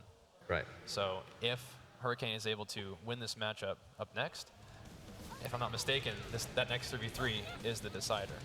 That's right. If it does go to 3-3, that's right. Yeah. However, if it goes to 4-2, then Hurricane could be some trouble. We have Yeast starting up here on Akito. This was the very one-sided divisional match. And once again, Yeast is starting off extremely strong. Yeah, Yeast has shown time and time again that he knows how to handle this Akito assassin, but maybe Akito has something a little bit different in mind here. He hasn't used his stealth yet. He's trying to close the distance. He's trying to avoid that thrall, the disruption of it. He's actually having to attack the thrall a little bit, which is not what he wants at all. He finally is able to close the distance, but as soon as the thrall times out, Yeast might be in a bit of a situation here. And Akito is absolutely unleashing the damage, because Yeast only has his Void Walk and his retreat left, does not have his second wind escape, but the thrall comes back out again, and with no Lotus of Escape and no retreat, only stealth available, Akito could be in trouble. Yeah, the Thrall actually catching with a combo that has spelled his death time and time again. The stealth and retreat are available, but 12%, that is so little HP to deal with. He's got 14 seconds left on the Thrall and only 11% health left on Akito. He puts him in the danger zone right here, pulls his Thrall back, has a chance to do a little bit more damage to him, but Akito might have an opening here. The Thrall's timing out right now, and he does have the Void Walk still down. He has no second wind escape either. If Akito can catch him in a counter there, he's able to get him with the knockdown. Does he tech chase that? He gets him in a stun. This could be it. Cassie figured out a way to dismantle Yeast. Oh my goodness, he has to throw out one more counter. Oh my god. If he's got it, the Thrall's up right now. Akito! Look at that. Oh my goodness. Holy moly. OUO. I think they have this. They are absolutely showing their grit and their determination here. Wow, this is crazy. Like, I have goosebumps right now. They take a 4-2 lead against a team that just knocked them into losers and putting them in a great position to close it out if they win this next 3v3. Yeah, in the interview his team was joking how Akito was carrying them. But I think there's definitely something to be said for the fact that even though he was getting a little bit handled by Yeast in all the 1v1s, his team had his back. They battled back. They got that 3v3 victory that they needed to really put themselves in a good position. And then after that, he said his teammates are like, you know what? I got you, dude. I got you. It instills the confidence in him to be able to go in and get a victory against an opponent he's been struggling against, and have it be a very, very important one. Setting them up for this 3v3 right here could mean that a bracket reset. I'm not gonna lie. When I saw Yeast go in there and take about 50% of Akito's life out, I thought that was it. I thought that there'd be another combo follow-up, Akito would be out. But the Thrall's time ran out, and then Akito used it to get a bit of aggression on, and after that, the ball was absolutely in Akito's park. He got that signature assassin aggression moving in, and just dictate the pace of the game from that point forward. Yeah, I think he played that really well, because we saw the aerial combo, but it wasn't like an endless combo. He played it right. It seemed like he delayed his retreat, so that he was able to not get constantly tech chased and knocked back up into the air and destroyed. He played that really, really well, used the timing, and I think that even though he was losing those matches, I think every time he fought Yeast, he probably learned a little bit of something. He probably said, you know what, I need to time this differently, or I need to play differently during the Thrall, and I think that practice showed, that experience showed, and it's so cool that he was able to convert that on the tournament stage. I think that we actually saw the beginning of him learning at the end of that 3v3, in which I think I made a comment about him getting hit by something, and then, or from the Thrall, and then he didn't. He actually was able to avoid it. And now we saw, for sure, signs of knowledge and adapting in a 1v1, and where previously got perfected, now he actually took a very close win back. All right, now we're going to get into this 3v3, which could mean a bracket reset if OUO is able to bring it home. Yeah, Akito getting a little bit behind on the HP lead right away. Also using both of his escapes right away. Hurricane using this a little bit of advantage to go in right now. Yeah, we always see in these 3v3s is the assassin mirror. And now Akito is coming off a very, very impressive victory against his nemesis, Yeast, his Yeast. But Virus right now is definitely getting the better of this first opening exchange here. Akito does not have any escapes. He must tag out in favor of Lorisao. However, Virus is still content to battle this summoner, get a lot of damage done here. He has stealth, he has Lotus of Escape, he has retreat, he is perfectly comfortable, and is still, even in the health lead, they tag in the summoner, and Virus is saying, you know what, you're not the only assassin with some skills around here. Let me show you what I can do, buddy. Yeah, it's so rough when the enemy assassin gets the pacing leader off the bat, because it means that anyone that comes in following up after you tag your assassin out also has to deal with this assassin that is on fire right now. That being said, the assassin currently is missing their stealth. That's because they use it to try and get into this next combo. But Summoner is trying to, they're currently batting away the assassin as they come out of stealth. Yeah, super close game here. We're seeing the teams look very even. Both assassins are about half health. Both of the pet summoner classes are about 75% health, and then the blade dancers completely untouched. But we are going to see a tag in from Cassis right now, dealing a lot of damage to Virus. Virus has to get out of there. 10% HP before getting out there. But a follow-up combo into Lorisao is dealing a little bit of damage, but they will be able to get away actually using that Summoner Sustain to keep their value up in this 3v3. So they're unleashing the beast once again, Yeast. Hopefully his confidence isn't shaken. Doesn't seem to be. He's playing this one out pretty smart. He's got his Thrall in position, got the knockout combo. Akito has to come in for the assist. Both assassins are in there. Either one of them could go down. Akito gets knocked out. Yeast has had enough of that. He says, all right, you're out of this match. We're taking over. Such good play by Hurricane to target down that very weakened Akito during that assist. And now we see Cassis as well taking a good amount of damage due to the aggression of Yeast. Yeah, we're seeing a lot of swaps right now. Sunshower, who previously had only swapped in for a little bit of damage on the tag or the assists, is now content to unleash the lightning draw. Catches him in the tech chase there, continuing to deal damage in the Blade Dancer mirror. Another lightning draw coming out, and a little bit of a help from Virus here. Hopefully trying to set up some CC for him. He doesn't really able to get too much done. Oh, gets him a knockdown and a stun. It might be enough to set some stuff up for his buddy there. Because right now, they definitely have the numbers advantage, and they're going to go ahead and tag in Yeast once again. They're already at max range away, so you may as well let this guy get his Thrall set up. He says, you know what, I'm good, you go ahead. Gets out of there in favor of Lorisao. You can't blame Cassis for that, and Lorisao's little health regains are back up, popping those to get her health a little bit up. But the damage output of Yeast, we've seen it before, I think we're about to see it now, is a lot to deal with. There's the knockdown. Let's see if they can combo off that. Lower Sal getting a little bit of help from Cassis here. Actually unloading some damage as well. Virus is still super low health, can't really help their teammate anyway. So the next time he gets tagged in, it could be a really scary situation. Yeah, we're actually seeing, the tables are turned a little bit. We're seeing that, Hurricane is actually behind in games for the first time tonight, and you're really seeing how they're responding to it. We talked a lot about how OU would respond. Now you're seeing firsthand how Hurricane's responding.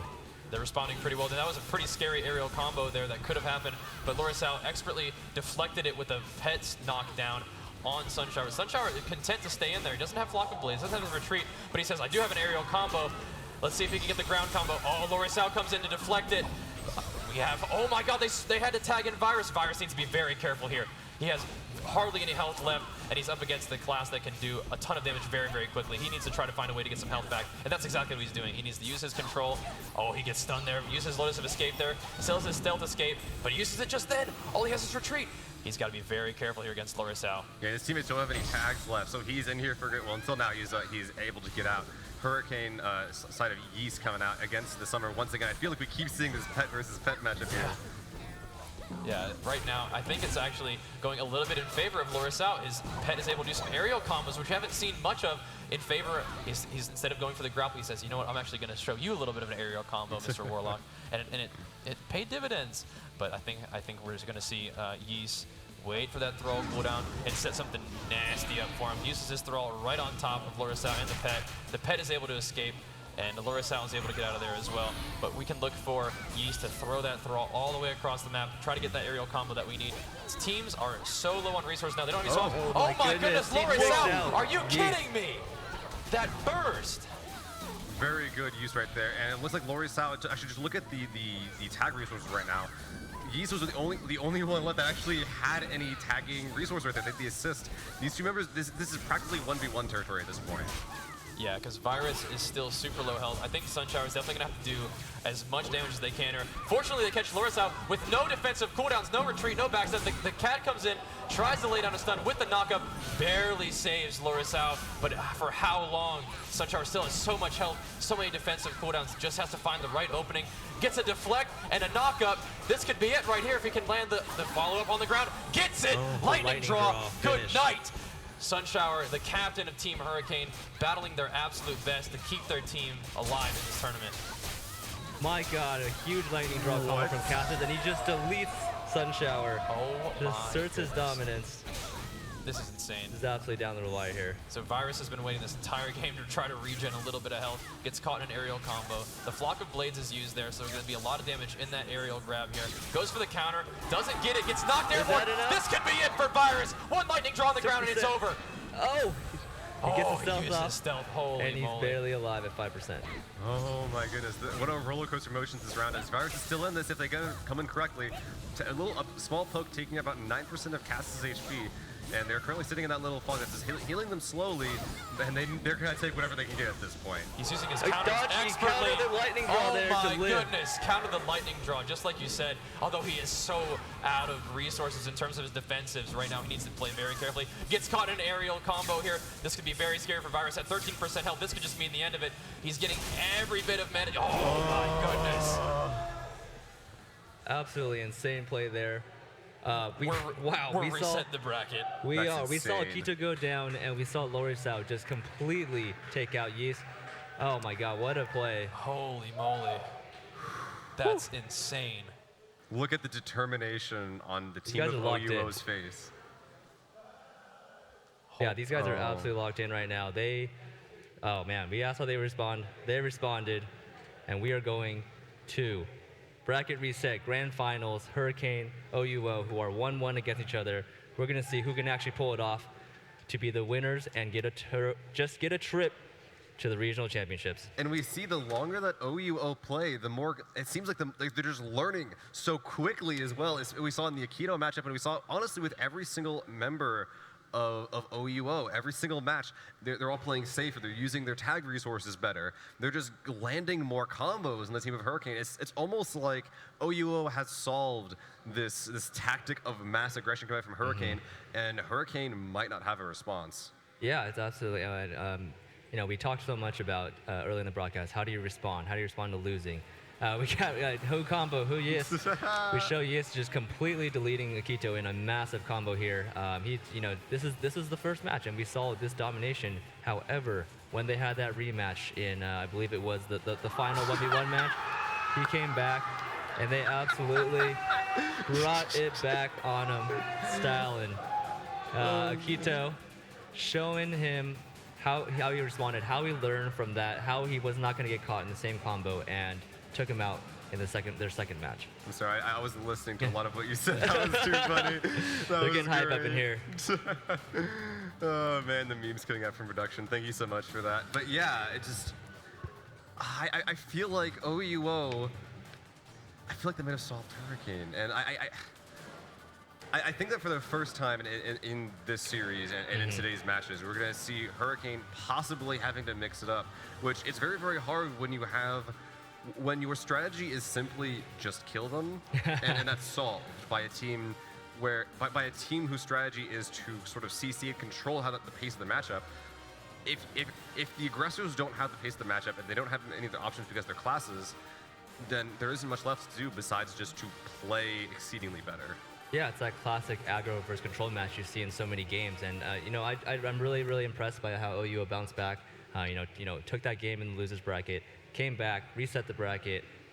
Before this match, they declared themselves the best team in NA, and I think they're really doing their best to live up to that claim. So actually, we got Bajira down on stage with them for an interview. Hey, thanks, guys. I'm here again, back with OUO, fresh off of their bracket resetting victory. These guys, I think you guys like it. You want to stick around a little bit longer, don't you? So, we talked about, in our last interview about making fewer mistakes. Not having necessarily super solid game plan, but just playing better. Do you think you executed that at least? It looked like it.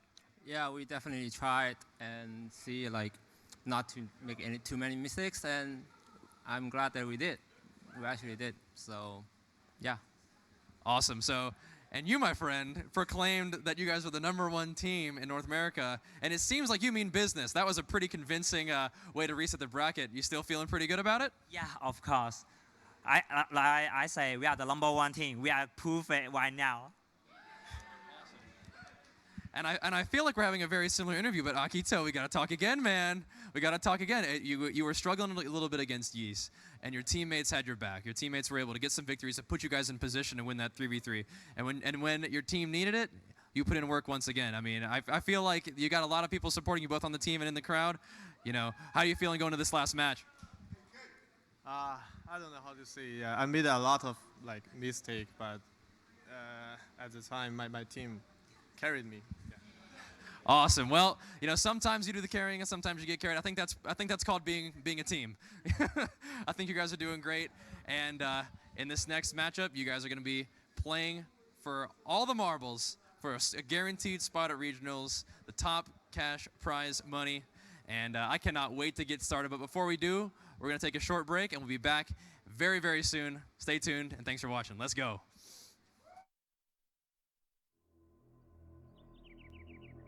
Remember when this squirt used the Twilight's edge to open the dark gate?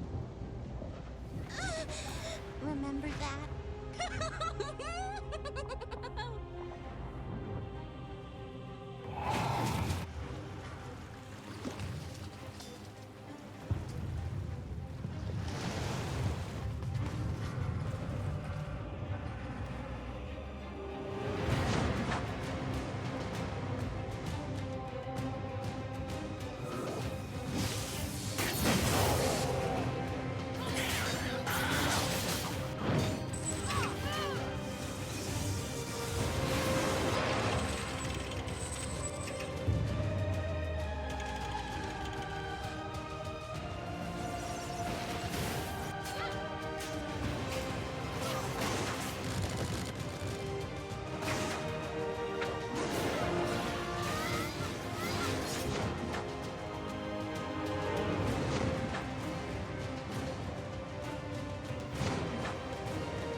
Hello and welcome back to the North American Blade & Soul Wildcard and Wild It Is tournament. Now we just saw OUO reset the bracket against the tournament favorite in the rank 1 ladder team, Hurricane, and man, we are in for a treat now. It seems like OUO is really hitting their stride, and I cannot wait to get into these matches.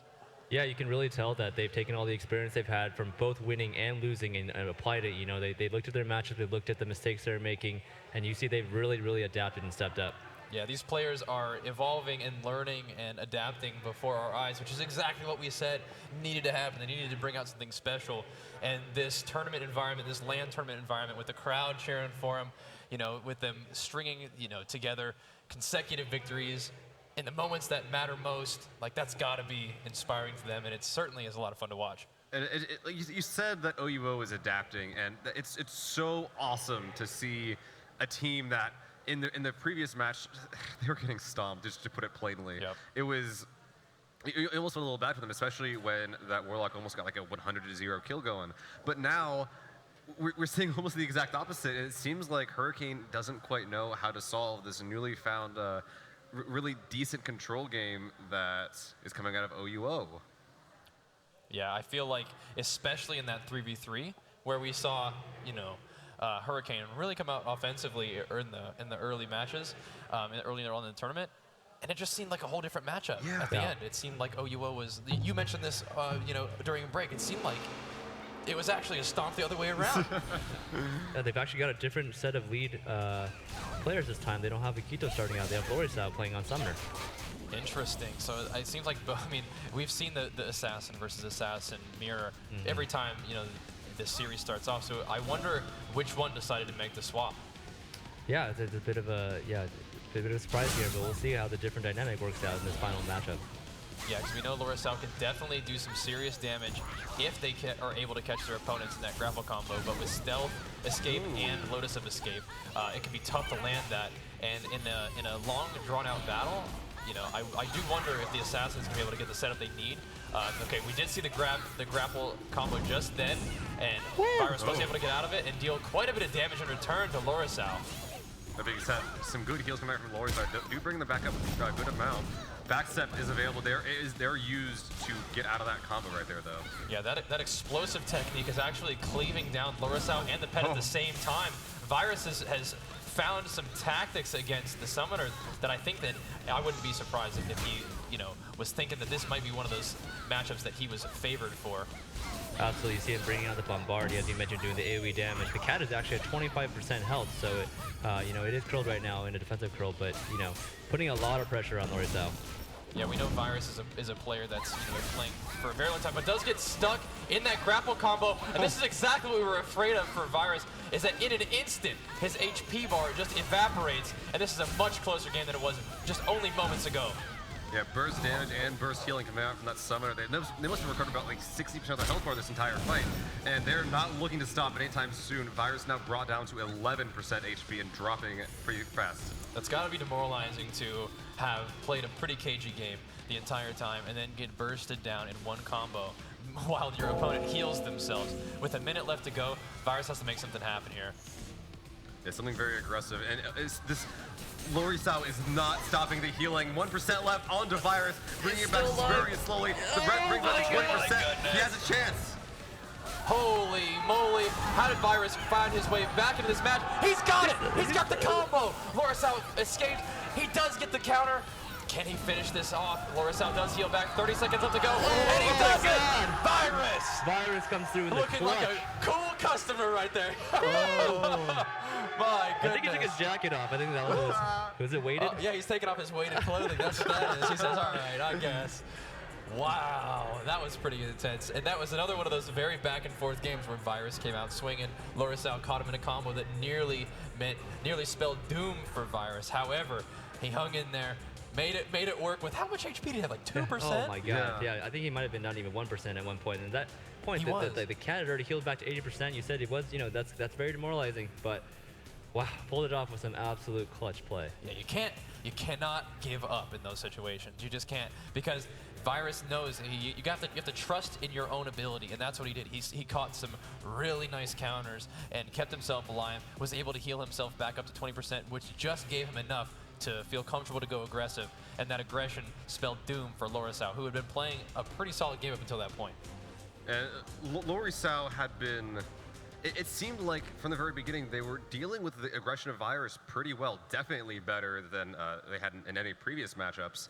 And while Virus did find a few openings at various points in time, they didn't have enough burst damage to actually finish off Lorisao, who during the duration of that fight must have healed about their entire health bar at least once over. Yeah, but fortunately Virus was in there. He says, you know what? You can heal your whole health bar back, about 1% HP. That's really all I need. So, and he made it work. All right, now we got this next matchup. Oh, I don't know if this is one we've seen before. Yeah, we're seeing all kinds of different matchups, Yeah. so we're just really switching it up. Cassis versus Yeast. Now, Cassis is on the Blade Master. Now, I wonder if the defensive toolkit of the Blade Master is actually going to give him a better chance of surviving. Although, so far, he's been able to deal some pretty significant damage, but is going to get caught in the aerial combo. This could be exactly what he's afraid of here. Can he find his way out of this situation? He gets stuck in place there. He's trying to escape, but he's finding himself in a very, very scary position. Can't quite get away from the consistent burst damage of that Thrall. Yeah, so good. Only 3 seconds left on it, though, so that might spell the end of Yeast's aggression for now. And there, it does indeed go away right there. But the Warlock's aggression is still continuing, catching Cassis in a small combo. Yeah, he gets a clutch soul shackle there, even though his Thrall is going away, to stop any sort of counterplay that Cassis is going to bring out. Yeah, Cassis needs to go to work now because that Thrall is going to be back up soon, and he will not have his flocking blades this time available. The Thrall's up now. He actually does an expert job of knocking both Yeast and his Thrall down, but will it be enough to save himself? He's sitting there holding that block, see what he can do. He's actually in between the Warlock and the Thrall, which has its drawbacks as he's going to be damaged by the Thrall, but at least he can connect to the Warlock there, and he's connecting in a very serious and effective way. My goodness, look at that burst! Yeast is in a very dire situation here. His Thrall's fading in 4 seconds. He does have damage for Cassis. He has the range at least, but BM probably is not too afraid about blocking projectiles. He does have his flock of blades up. He doesn't have his second wind available though, so if Yeast is able to find him in a bit of a combo there, he could find a way to make a comeback in this really intense match. Oh, this is a high tension here, but Yeast does have his Thrall back. You saw back there, Yeast actually switched swap places his Thrall, which is usually generally used in escape by the Warlock, but Cassis is ready and immediately opened up on him with the dash attack. Yeah, that was really good. You know, basically predictive play almost by Cassis, understanding how this matchup goes, but he's gonna get rooted, he's gonna get knocked out. This could be it. Does Cassis have a way out? He uses his second wind to escape, gets a block, tries to get behind the Warlock there, manages to block another attack by the Thrall there. He's holding his HP bar pretty steady, but he's running out of defensive cooldowns. Does have a flocking blades in. A really nice deflect by Yeast is gonna trigger the up combo there. Oh my goodness! Wow. He did with the knockup once again. The new combo Who Yeast strikes again. My goodness. That was a pretty well played game by Cassis though. He survived quite a long time, was playing very defensively, and even had, you know, all these games are so back and forth. He had him down, he had Yeast down about, you know, 17% HP. But once again, the Thrall rolled around. He had to use one round of his Thrall fairly defensively, I feel like. But you know, once he got back in his comfort zone, once he started depleting the cooldowns of Cassis, it was really only a matter of time. So it seems like Hurricane is strongest when their first bout of aggression is successful. OUO are getting better and better at deflecting that aggression, trying to at least maintain some sort of presence on the battlefield and occasionally trading some combos every once in a while. But the follow-up aggression by Hurricane is seemingly too much at the moment. That being said, both of those games were incredibly close, and OUO is absolutely still in this as we go into this 3v3. Yeah, it seems like Yeast with a big smile on his face, definitely feeling good after that victory, and probably looking forward to unleashing a similar type of damage barrage in this 3v3. So the 3v3, the last time we saw OUO win both 3v3s, though, so they're gonna have to change something up. Hurricane is if they want to stay in this, but it's so far this has gone exactly the way last round has went. Exactly. The two 1v1 victories by Hurricane, and now OUO has to find a way to step up in this next 3v3. But by the same token, if Hurricane is able to take a 4-0 lead that's going to be tough to overcome. Absolutely, yeah. It's a great point. Those were two convincing. But I have to say, these teams are neck and neck. Like that, They are. those were incredibly close matches, and you can tell they've both elevated their game, and they're just seeing who can get that last sprint at the finish line. That last burst of speed to finish strong. That's exactly what you want to see here on the tournament stage. You want to see these teams pushing each other to limits, making each other better, because it's a whole lot of fun to watch. Esports are just beautiful, man. That's true. Yeah, absolutely. Like this is hype, and I have absolutely no idea who's gonna win. I don't know. I'm fine with that. Yes, I love it. We're over here, seeing Hurricane, which is the tournament favorite, really getting pushed by OUO, who we were considering as a bit of an underdog here. But really only because they got knocked down by Hurricane in that first match, and they were able to defeat Flicker, and now they were able to force the bracket reset.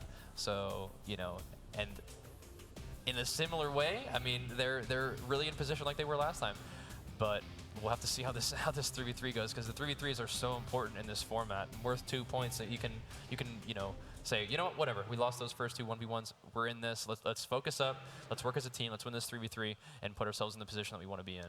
Well, that's sort of the narrative that we were pushing in the very, very first set, in which OUO got knocked down to the losers bracket. And OUO did lose those 3v3s, which is why they got knocked down in the first place. But I feel like in the previous round, which resulted in the bracket being reset, the 1v1s that were won by Hurricane were a little more convincing, and as the games go on, even though when Hurricane wins these games, they're getting less convincing every time. So I think OUO still definitely has a chance in here. So one of the things I'm looking out for in this game is we've seen the Hurricane style of getting aggressive early in the 1v1s. I'd like to see that in the 3v3 as well. Yeah, they actually switched up a little bit again here. They did not start with the Assassin Mirror. Instead, Yeast is starting out for Hurricane. Yeah, we see Akito being swapped in right now and is trying to do a little bit of damage, but it looks like Cassis actually takes the worst of that. He tries to go in there and help his teammate Akito, and it suffers about half of his HP pool as a result. So Hurricane is getting offensive early. Here's the knockout combo on Akito. Bad memories once again. Can he escape this? Can he take what he's learned and get out of there? So Virus says, you know what? Let me at him. Oh, Cassis gets swapped in for Akito, and Cassis needs to find a way. He's playing the Blade Dancer, so he does have a little bit of chance to regain some of his lost HP there. A nice aerial combo here on Virus. Virus does have his stealth escape if he needs it, but he doesn't want to use it on the grab right now. It looks like Cassis is trying to bait that out, just getting a little bit of free damage in right there. Trying to go for the knockdown, gets the stun. Another aerial combo. And Sunshower thinks that he wants a little bit of this action as well. Cassis deciding to stay in. The lightning draw combo comes out, doesn't really get a whole lot done. But Virus is actually getting chunked quite a bit. Tries to get the 1v1 with Cassis once again, but Virus still has his stealth escape available, no Lotus of escape, whereas Cassis has everything available to him from a defensive perspective. So I think he's feeling pretty safe to stay in and hopefully try to get aggressive.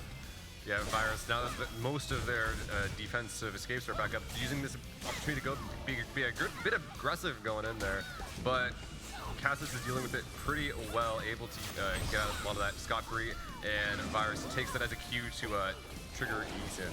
Here's the aerial combo. He's trying to get a little bit of help in here. Virus says, I may have tagged out, but I want to help out too. Getting a little bit of burst into Akito, and definitely Hurricane getting the better of this double assist situation right there. Yeast holding down the fort with all of his defensives available. They're getting some serious help from their teammates right now, but Akito is still taking most of the damage, and Yeast is still looking healthy as ever. Yeah, you're seeing quite a lot of use of assist here. You're seeing them actually use them all at the same time. Oh, we got the deflect there off there, but he couldn't follow it up with too much damage. But brilliantly timed deflect there by Yeast. Yeah, Lorisal deciding to help out a little bit in what could have been a very scary parry situation there. But once again, Sunshower says, you know what? Let me handle this. Let me get a little bit of Blade Dancer mirror here. Let me assert my dominance in this arena. But both of them kind of playing the perimeter right now. They're so shy. They have all of their cooldowns up. They're saying they're waiting to see who will strike first. And I anticipate it might have to be Hurricane. I don't want to see them playing too defensively, because I feel like that might be what ends up hurting them in this matchup right here. And we see Sunshower dash in, trying to get aggressive here. Still have plenty of defensive cooldowns, but actually taking the worst of it from Cassis. We see a swap in from Akito. Huge damage on Sunshower. He needs to get out of there. And that's not how he wanted to get out of there. He gets taken down. My goodness. So now we have Yeast facing off against Cassis, fresh off of winning that Blade Dancer mirror there. Yeah, pet versus pet battle going on right now. And while Yeast did find a little bit of damage going in right there, Lorisao is currently dealing with it pretty well and actually ignoring the throw, just going straight for Yeast's throat. Yeah, we need to see Yeast step up big time because Virus is there. He has one tag opportunity, no help though. So I think the ideal situation here is for Yeast to obviously get some work done, try to stay in there as long as he can, and that's exactly what he's doing, chunking Lorisao down. If he can get a kill here, that would be so good for Hurricane and their hopes of staying in here. He might be. Oh no, it looks like Akito tags in to get a little bit of help there for Lorisao, takes a bit of damage in return. Yeast still looking good, gets the Thrall out. There's no backstep escape. They only have retreat, and so he says, you know what, I'm good, get in there, Cassis. And now Cassis has shown in this matchup that he's definitely able to handle the pressure of Yeast as long as he can get in there and get some offense rolling. And I think that's exactly what he's trying to do, just running right past the Thrall, but he's able to draw the Thrall back and put him in the aerial combo that Yeast is so well known for. Is Cassis going to be able to survive this encounter here? It looks like he's able to knock down Yeast. He's able to pursue him as well. Yeast is doing an excellent job using his Thrall to zone Cassis and continue to chip away at his health bar where he's preserving his own. Thrall's down now though. Let's see what happens. Yep. Cassis going in immediately, finding aggression onto Yeast, and Ariel taking out a little bit of Yeast's health right there. But that Thrall is going to be back soon. Actually, Yeast isn't even going to be in here that long himself. 7 seconds left pumping that Thrall because, hey, why not?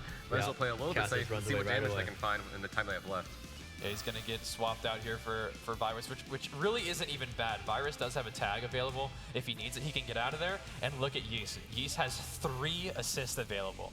So if Virus can do what he does best and get the defensive cooldowns out from the enemy team, they might be able to set up some serious combos with the Warlock. I think this is exactly where they wanted to be, where the person who's in has a tag out available and the person who's out has help available. But right now, that is not what you want to see, getting knocked up by Cassis and taking a ton of damage. But they're going to turn this damage around with the aerial combo. Cassis needs to be very careful here. Fortunately for him, Yeast is only able to do a little bit of damage to him, but it looks like Virus might be able to finish him off. He gets an aerial grab there. Oh my goodness, and the Bombard once again doing work. Lorisao and Akito, the last 2 left. Now we're in a good old 2v2 situation now, but Akito and Virus, the 2 assassins, don't have any tag resources. So this will just be on Lorisao and Yeast to go on with his 1v1 pet battle. Yeah, Virus is ultimate clutch in the 1v1 earlier in this match. Oh, and Yeast takes out Lorisao. Some really, really clutch plays with Hurricane with their captain Sunshower down. Yeast is operating at full power right now.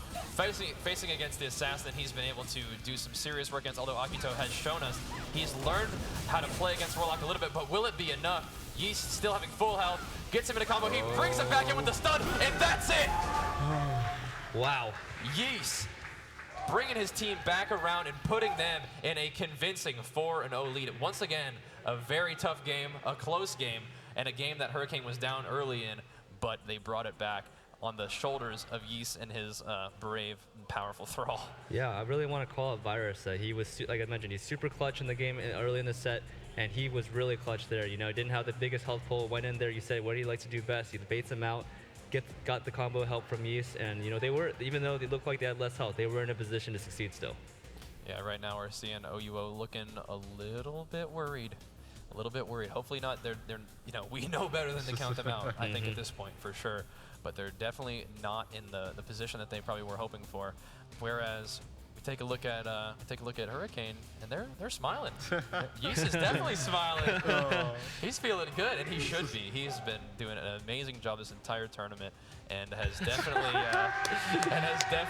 shown that he is here to win this thing. He's got the crowd behind him. He's got his Thrall kicking butt with him. So would that be a Yeast sign from him? Yeah, throwing up the Yeast sign. I like that. How many Yeast ones can we fit into this cast? Let's He's going to have so many nicknames by the end of this. Yeah. But man, on the topic of Yeast, that brilliant boy, it makes me want to just pick up Warlock right now, because I haven't played him before. I had the pleasure to. But now just seeing how much burst damage they're capable of, and how, I almost want to call it the carry potential of that class, if they can just get their setups correctly and just find the right holes in their enemy's play. It's just awesome to see. Absolutely. So, you know, we've seen the 4-0 lead, but you know, I think that the potential is there for OUO to bring this back. I mean, they can force the tiebreaker, but they really can't drop very many games here. They really have to come out swinging, and we're going to see Sunshower versus Akito. Sunshower opening up very strong on Akito, getting the better of the first exchange. No defensives used just yet, but the decision to not use defensives definitely shows on Akito's health bar there. Yep, currently down about 20%, but hey, there have been bigger combos, and the tree is currently back up now, so he has the options, and is currently looking to be a bit aggressive, but that is not going to be okay. Sunshower says, no, you're getting knocked up in the air, actually. Ooh, just picks him up right off the ground, too. This is a very scary combo, but you see Akito still holding on to that, because he says, you know what, we haven't seen the lightning draw yet, and as soon as that lightning draw comes out, he says, you know what, I'm out of there. That's not what I want. But it's so tough, because if you decide to hold your escapes throughout all those aerial combos, you're definitely going to get a lot of damage on you. But Akito taking a page out of Virus's book and getting a little bit of that bombard tactic going on, and it worked. And in a hurry, holy moly! He says, "Let's go." The Bombard strats, I love it. Yeah, we've been seeing Bombard be used in a lot of different matchups to a great amount of success there. I feel like maybe Sunshower was coming out of the gate using a little bit of his immunities to try to set up his own combos, and you know, Akito said, you know, that's fine. I'm gonna keep my defensives because I have a plan for you, buddy. And he put that plan to work. That was a really quick, really convincing victory there. It's also very interesting to see Bombard work in that case. I saw it being used against the Summoner, and I was just like, oh, so Bombard is really good against like pet classes, so because it can hit both the Familiar, Thrall, what have you, as well as the class itself. But now we just saw it being pulled out for just two back-to-back, a 60% combo, then a 40% combo with no trouble at all. Yeah, having that extra chunk damage for an assassin is huge, and especially it seems like that combo is not like it's not super intricate to set up. It's just based off of whenever you can get a knockup. Yeah, you can throw the Bombard under It's it. definitely a switch in playstyle, though. You know, they weren't using too much. It's funny. Bombard used to be kind of a joke skill back in the early days of Blade and Soul. It was like people would use it to like troll or like mess around, but you can see it received quite a bit of a damage buff, and really switching that playstyle, I think, is catching them a little off guard, and it's doing a ton of damage. I think there's so much value to that, is especially as the game changes and evolves, is you experiment, and you never know if what used to be a meme build ends up being what gets you extremely needed victories in a huge tournament like this. So that's awesome to see that, and props to the players for giving those things a try, being experimental and being willing to try new things that innovate the game. Don't let your memes be dreams, ladies and gentlemen. But yeah, it's like what we were talking about earlier, I think. These pros are the ones that innovate these matchups, and we're seeing it even right now. Man, I'm so glad that we get to see Akito versus Yeast again. So I feel like one of the most important matches that we saw against this was Akito finding a way to break through the impenetrable wall that is Yeast and his Thrall. So we're going to see if that's what ends up happening again. But we saw Yeast drop this aerial combo recently. Let's see if he gets it again here. Looks like Akito's able to get out of there and not even use any defensive cooldowns either, whereas Yeast had to use his Warlock and now uses his second wind. This could be a very scary situation because he used his stealth escape there. Yeast did, but without any defensive cooldown. Oh, he has his second wind still. Actually, he reset the cooldown on that perhaps, so he's got a chance to get out of the very, very scary burst of Akito here. Yeah, Akito doing a very good job of managing Yeast's Thrall, and now using that signal as, hey, your other half's gone. Just go ahead and get aggressive, and finding 70% combo right there. Very good. With the follow-up, 50%. This might what Akito needs. Actually, 100 to 0. Akito! Once again, this guy comes through in the clutch. Oh my God! So I'd say this guy's proven he's amazing under pressure. Yeah, he is on fire right now. My goodness. Oh man. We said, there's a chance they could bring this back if they win a few games. Yeah.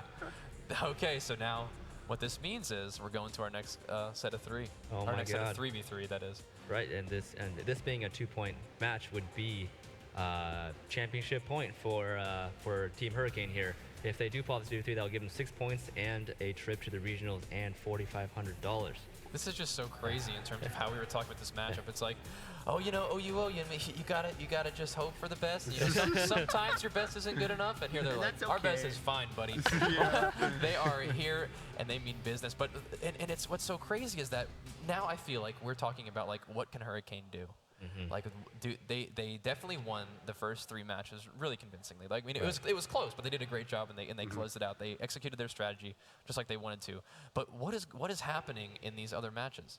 What is happening to make it so that they are kind of falling so far out of the rhythm that the matches end so quickly? And you got to wonder, are they going to be able to focus up? They're saying, you know, they're pretty good. Like just like in their strategy, they're pretty good when their first offensive pressure works. They're pretty good when they win their first couple of games. What happens when they're getting beat? And what happens when you need to win this game? They're still there. This win right here, if they win this match right here, they win the tournament. Can they buckle down and make it happen? It's almost like a miniature bracket reset. Yeah. Here we go. The 2 that just battled it out in the last 1v1, they're starting off against each other again. Yep. They got a chance at it. Hurricane can close it out here, but they have to play smart and they have to make it happen. Now Yeast is able to get his combo going on Akito. That would be ideal. That'd be a great start for him, but interestingly enough, he's actually taken a little bit more heat in the beginning than Akito is.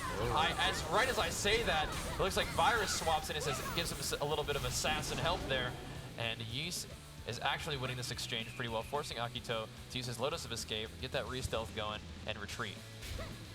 Yeah, very few resources used by Yeast themselves, but their Thrall is almost down. I wouldn't be surprised if Tim's trying to switch out. And as the Thrall goes down, tries to peek in there with one of those signature Yeast moves, but it does not work. And yeah, as soon as Yeast starts getting hit, Yeast tags out and says, nope, not for me.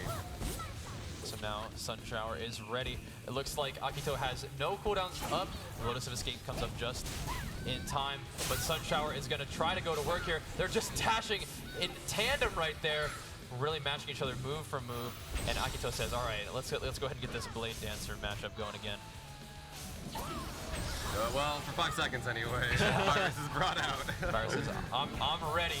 Go ahead and tag me and let's see what we can do. He's got his setup going. He uses his Stealth Escape. He has his Lotus of Escape available. The Flock of Blades comes out as well as the aerial combo here. Not a lot of damage being done yet, but trading cooldown for cooldown can mean really scary combos in a 3v3 situation like this. And Virus takes a couple of hits from the lightning draw there, decides to tag out, says, Yeast, go ahead and take over, buddy.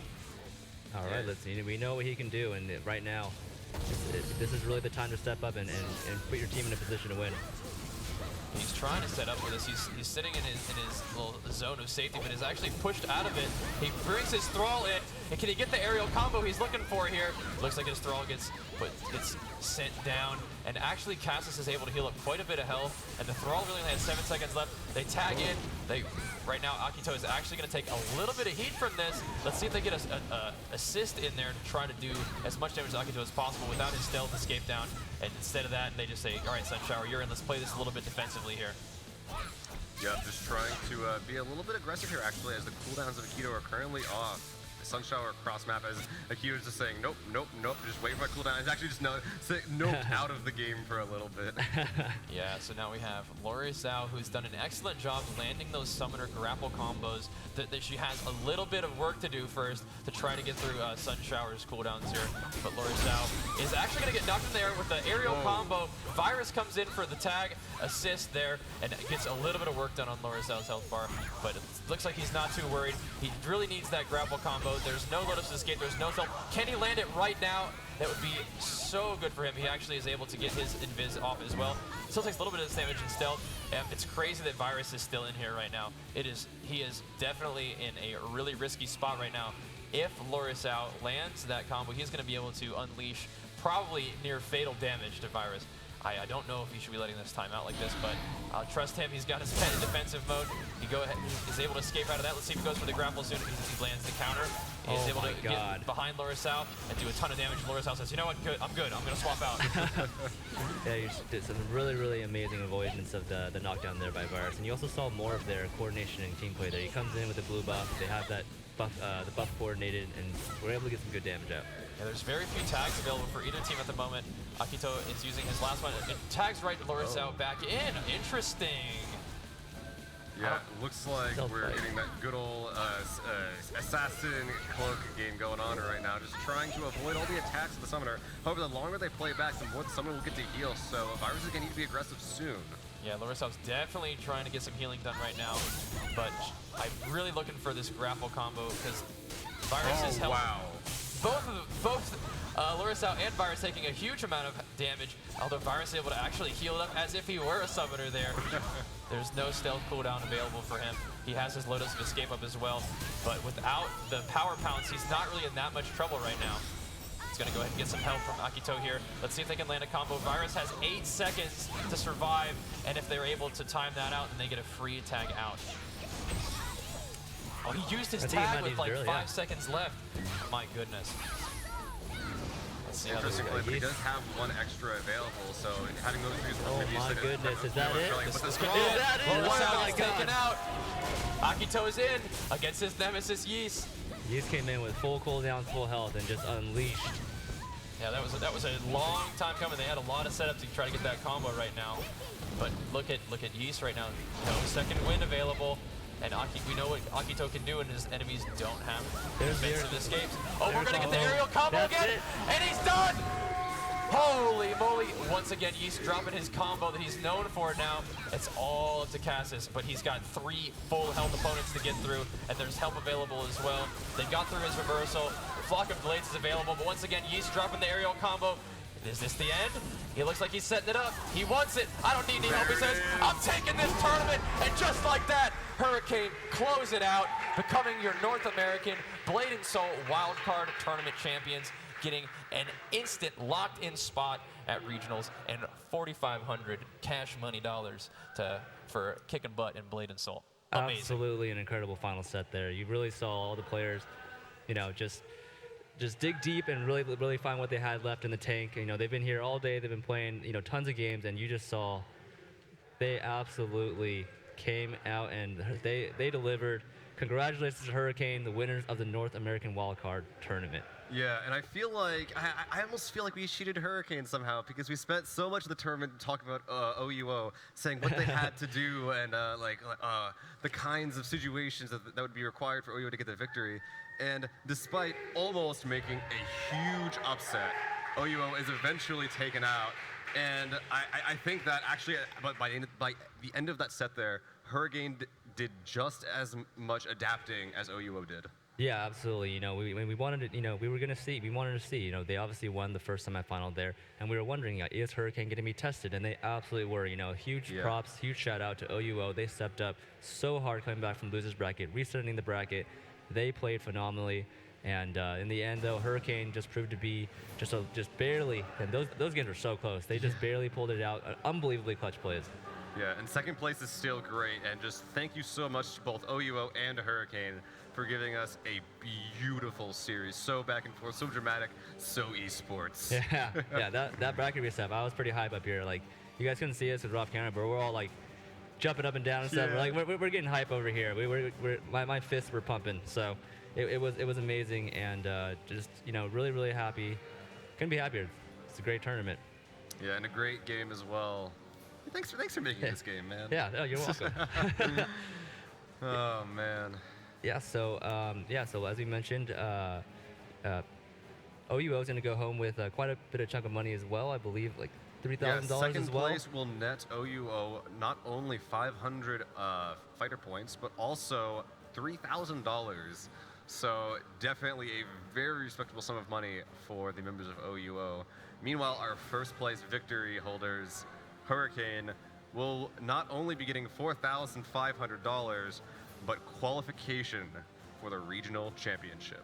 Yeah, that's going to be huge, and I think they're definitely, by winning both the Invitational and the Wildcard Tournament, have really established themselves as a team to beat in North America. And I think, they're definitely going to have a target on their backs now. People are going to look at them, they're going to analyze their play, they're going to say, we got to beat these guys, and and they got to step up too if they want to represent North America at the regional championships. I think they have what it takes.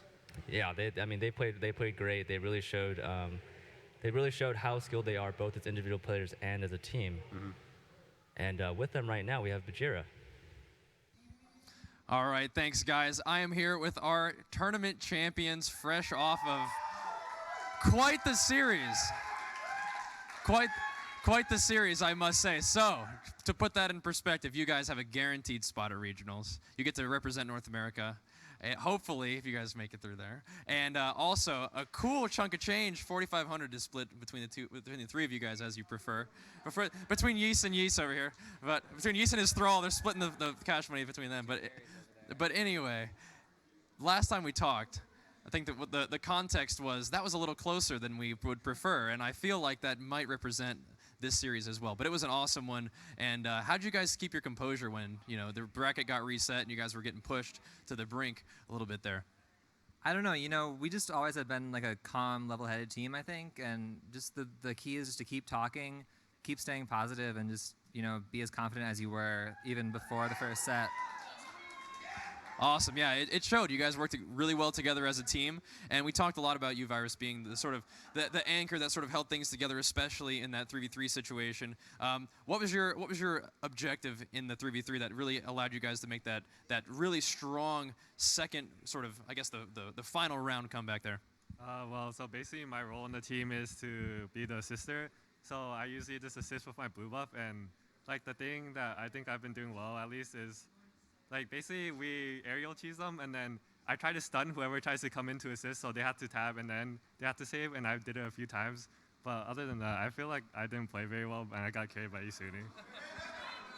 Well, it looked just fine. It looked great.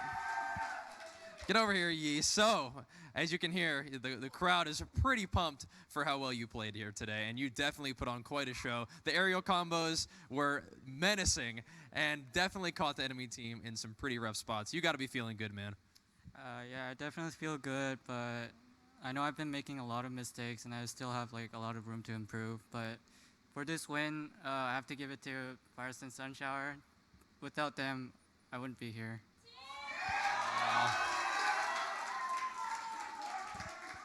Humility is a lovely quality in a champion, so outstanding. Well, congratulations, you guys, once again, and thank you so much for the awesome matches today. You guys put on quite the show, and it was a blast to cast, and it was also great to hang out with you guys here. But before we go, we're going to send it back up to the casters to close it out. Thanks, Majira, and it was absolutely an incredible turn. As he said, he really put the Wild in Wildcard. Oh, man. Confidence, improvement, positivity, and humility. All just like wonderful traits for our NA champions. I agree, and I think they all gained a lot of fans today. I think they are definitely a team that deserves to represent North America. Absolutely. But every other team, it's a call to you. Are you guys going to be able to take him out? You guys going to let him just represent North America? I don't think so. I think you guys can bring it, and I think you guys should challenge them for that. Yeah, absolutely. Just a wonderful team, and very good showings by all the teams that we were able to see today. Absolutely, yeah. And as a reminder, they are going to be, so they earned a spot to the regional championships. That's going to be held at PAX West in Seattle on September 3rd. And we also, similarly for EU, we had our EU wildcard tournament last week. And those players are going to be duking it out in the regionals for EU. It's at Gamescom on August 24th. So the winners of those, once again, going to Worlds, representing their respective regions and duking out with every other region in the world to see who's best. So we're going to be seeing some of these players overseas then. That's really nice. Yeah, I think so. I think they definitely have what it takes, and I think that this is our first year as North America and Europe participating in Worlds, and I think we have a lot to show, and I think we're going to do great. Yeah, absolutely. I would love to see how Hurricane adapts and forces other teams to adapt, not only in the USA but across the globe. Exactly. Yeah. So just want to just shout out the community one more time, as we mentioned, for the regional championships.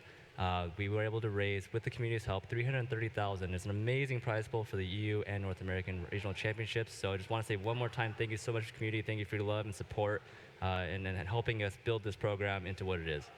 Yeah, and if we're on the topic of shout-outs, then shout-outs to NCSoft, which is just you, you're just NCSoft, for making this wonderful game. Shout-outs to just everyone who allowed this tournament to be possible.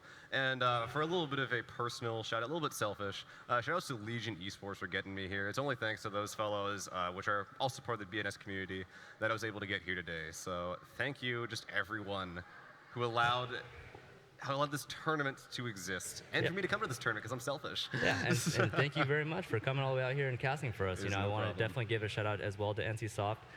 You know, not me specifically, but everyone else at NCSoft. You know, especially everyone trying to put this together. Esports Arena for hosting and giving this an amazing venue. You know, Bajira for coming out and doing an amazing job hosting. You know, Maggie for putting it all together. You know, we've got our IT guys, Alex, everybody setting up here, and this wouldn't have been possible without all of you, and of course the fans. Thank you for watching. Thank you for coming and supporting and screaming and yelling at Yeast. There must be like 100 players or 100 viewers out there. It sounds like there's so many more. This audience has been so hyped today, so thank you guys. Yeah, and as always, if you want updates on Blade and Soul, you can follow us on all the social channels right there: Facebook, Twitch, Twitter.